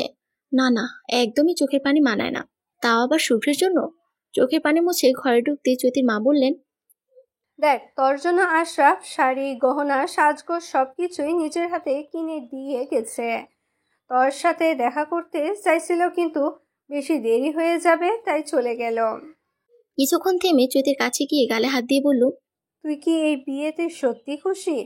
কি যে বলো না, আমার বিয়ে আমি খুশি হব না তো কে হবে? কত শত বিয়ে ভাঙার পর এই বিয়েটা হচ্ছে, আমার থেকে তো তোমার বেশি খুশি হবার কথা মা। তুমি তো চেয়েছিলে আমার বিয়েটা হোক। চৈতির কথা শুনে চৈতির মা মাথা নিচু করে ফেললেন। বাদ দাও, আমি ফ্রেশ হতে যাচ্ছি। শুভ্র ভাই, আজকে চৈতির বিয়ে। জানি তো। আপনার কি চৈতির প্রতি কোনো অনুভূতি নেই? এতদিন জাস্ট ফ্রেন্ডই ভেবেছেন? এই ছাড়া আর কোনো অনুভূতি জন্মায়নি আপনার মনে? না। শুভ্র ভাই, চৈতি আপনাকে ভালোবেসে ফেলেছে, ওর রাগের মাথায় বিয়েটা করছে। আপনি প্লিজ বিয়েটা আটকান। ওর ডিসিশন ও নিয়েছে, আমি আটকানোর কে? আপনি থাকুন, আর ওইদিকে চৈতির বিয়েটা হয়ে যাক। দেখবেন পরে আবার যেন আফসোস না করেন। বলে আরো সে কল কেটে দিল। ফোনটা টেবিলের উপর রেখে চেয়ারে সোজা হয়ে বসে রইল কিছুক্ষণ। আচ্ছা, ও কোনো ভুল করে ফেলছে না তো? ও কি চৈতিকে শুধুই ফ্রেন্ড ভাবে? চৈতির জন্য ওর মাঝে কোনো অনুভূতি নেই? ও কি চৈতিকে ভালোবাসে না? একটার পর একটা এমন হাজারটা প্রশ্ন মাথার মধ্যে ঘুরঘুর করছে। চুলগুলো খামছে, মাথা নিচু করে বসে রইল শুভ্র। ও এখনো নিজের অনুভূতিটাকেই বুঝতে পারছে না। চৈতির ঘরে এখন বিয়ের শাড়ি আর গয়নায় ভরপুর। আরও সেই সেদিনের পরার কথা বলেনি ওর সাথে, হয়তোবা রাগ করেছে। শুভ্রের সাথেও সেদিনের পর আর দেখা হয়নি। চৈতির মা সারাদিন ব্যস্ত, এদিক থেকে সেদিক দৌড়াচ্ছে। কখনো যেখানে রান্না হচ্ছে সেখানে গিয়ে তদারকি করছেন, আবার কখনো ফুল দিয়ে যেখানে সাজানো হচ্ছে সেখানে গিয়ে তদারকি করছে। একটু পরেই পার্লার থেকে মেয়ে আসলো ওকে সাজাতে। বেশি ভারী সাজ দিবেন না, হালকা করে মেকআপ করে দিয়েন। আচ্ছা। টানা 2 ঘন্টা পর সাজ একদম কমপ্লিট। বাহ, আপনাকে পুরা পরীর মতো লাগছে। মেয়েটার কথা শুনে চৈতি হালকা করে হাসলো। বিয়ের সময় হয়ে গিয়েছে, পাত্রপক্ষ এসে গিয়েছে অলরেডি। চৈতির কাজিনরা চৈতিকে ধরে বিয়ের আসরে নিয়ে গেল। চৈতি মাথা নিচু করে আছে। সব নিয়মকানুন শেষে কবুল বলতে বলা হলো চৈতিকে। চৈতির সামনে আশেপাশে তাকালো, কাঙ্ক্ষিত মুখটিকে সে খুঁজে পেল না। কিরে, কবুল বলছিস না কেন? কবুল কথাটা লিখতেই যাবে এমন সময় হঠাৎ কেউ ওর হাত ধরলো। চমকে উপরে তাকাতে শুভ্রের শুকনো মুখটা দেখলো। শুভ্র কিছু না বলে এক ঝটকায় হাত টান দিয়ে চৈতিকে বসা থেকে দাঁড় করালো। অতঃপর হাত টেনে হাঁটা ধরলো সামনের দিকে। কোথায় নিয়ে যাচ্ছেন আপনি চৈতিকে? আপনাকে এত বড় সাহস কে দিয়েছে? চৈতি আপনাকে মন থেকে বিয়েটা করছে না বলি আর কোনো কথায় কান্না দিয়ে বিয়ের আসর ছেড়ে বেরিয়ে আসলো। চৈতি এখনো একটা ঘোরের মাঝে আছে। শুভ্র হাত ধরে রাস্তা দিয়ে হেঁটে নিয়ে যাচ্ছে ওকে। রাস্তার সবাই ওদের দুজনের দিকে তাকিয়ে আছে। শুভ্রের এতে কোনো মাথা ব্যথা নেই, ও সামনে তাকিয়ে হেঁটে যাচ্ছে। কিছু দূর পার হতেই হাত ছাড়লো। আমাকে বিয়ের আসর থেকে তুলে নিয়ে যাচ্ছেন কেন? আপনি জানেন কি কাজ করেছেন আপনি? জানি, কিন্তু আপনি কি করতে যাচ্ছিলেন? যাকে ভালোবাসেন না তাকে বিয়ে করতে যাচ্ছিলেন। তো কি করব আমি? যাকে ভালোবাসি সে তো আমাকে মানাই করে দিয়েছে, আর কি করা আছে আমার? আমি একটু কনফিউশনে ছিলাম আপনাকে নিয়ে, আপনার প্রতি আমার অনুভূতিটাকে নিয়ে। আদৌ আমি আপনাকে ভালোবাসি কিনা সেটা নিয়ে, তাই মানা করে দিয়েছিলাম। এখন বুঝতে পারছি আমি কত বড় ভুল করেছি। আমি আপনাকে ভুল বলেছি। আমি আপনাকে বন্ধুর মতো কোনো দিনই ট্রিট করিনি। আমি যা করেছি তা শুধু আপনার পাশে থাকার জন্য করেছি, আপনার মুখে হাসি ফুটাবার জন্য করেছি। দেরিতে হলেও আমি এটা বুঝেছি যে আপনাকে ছাড়া আমার জীবন অচল। এই কয়টা দিন আমি একটা ফোঁটাও শান্তি পাইনি জানেন। বারবার চিন্তারা আমাকে কুড়ে কুড়ে খাচ্ছিল। এতদিন ভুল করলেও আজকে আমি কোনো ভুল করিনি। আমি নিজের মনের কথাটাকে শুনেছি। কিন্তু দুঃখিত আমার অনুভূতি বুঝতে দেরি হবার জন্য। ভালোবাসি আপনাকে, অন্য কারোর কি করে হতে দেই? ভেবেছিল শুভ্রকে কয়েকটা কঠিন কথা বলবে, কিন্তু শুভ্রের মুখে এমন কথা শুনে থমকে গেল। আমাকে কি আশরাফের মতো একটা সুযোগ দেওয়া যায় না? যদি মাথা নিচু করে দাঁড়িয়ে আছে। আপনার যদি অমত থাকে তাহলে আমি আবার আপনাকে বিয়ের আসরে পৌঁছে দিব, তাও প্লিজ চুপ করে থাকবেন না। ভুলেও এই কথা বলবেন না। একে তো বিয়ের আসর থেকে তুলে এনেছেন, এখন যদি আবার গিয়ে দিয়ে আসেন একটা মারও পিঠের বাইরে পড়বে না। চলুন। কোথায়? কাজী অফিসে। বিয়ে করে মার কাছে যাব, গিয়ে দোয়া নিয়ে আসবো। এক্ষুনি? হ্যাঁ, পরে যদি আপনি ওই আশরাফকে বিয়ে করতে রাজি হয়ে যান। আমি একবার রিস্ক নিয়েছি, আর রিস্ক নিতে চাই না।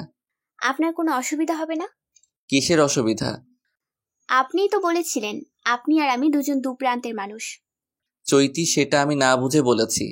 আমি তো আপনার কোনো আত্মীয় স্বজন বন্ধু বান্ধবদের সাথে কথা বলতে পারবো না, তারা আপনাকে হাসাবে না?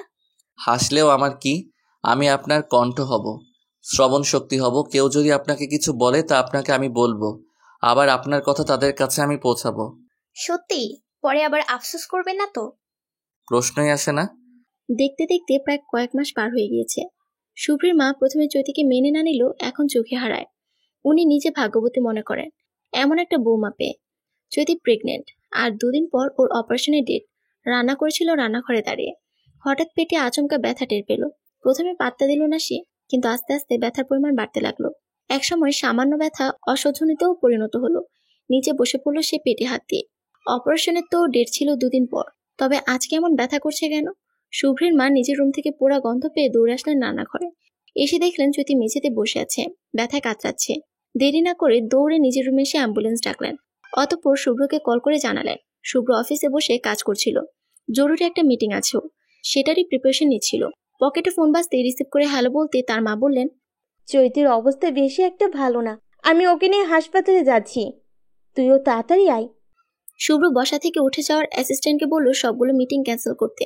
বলতে অ্যাসিস্ট্যান্ট অবাক হয়ে বলল, স্যার আপনি শিওর তো? না মানে কয়েক কোটি টাকার ডিল ছিল, এখন এই মুহূর্তে মিটিং ক্যান্সেল করলে তো সবগুলো টাকায়। টাকা জাহান্নামে যাক, টাকার চেয়ে আমার স্ত্রীর গুরুত্ব আমার কাছে বেশি। বলে অফিস থেকে বেরিয়ে পড়ল। হাসপাতালে পৌঁছাতে দেখলো শুভ্রের মা বসে আছে। কাছে গিয়ে বলল, আম্মু।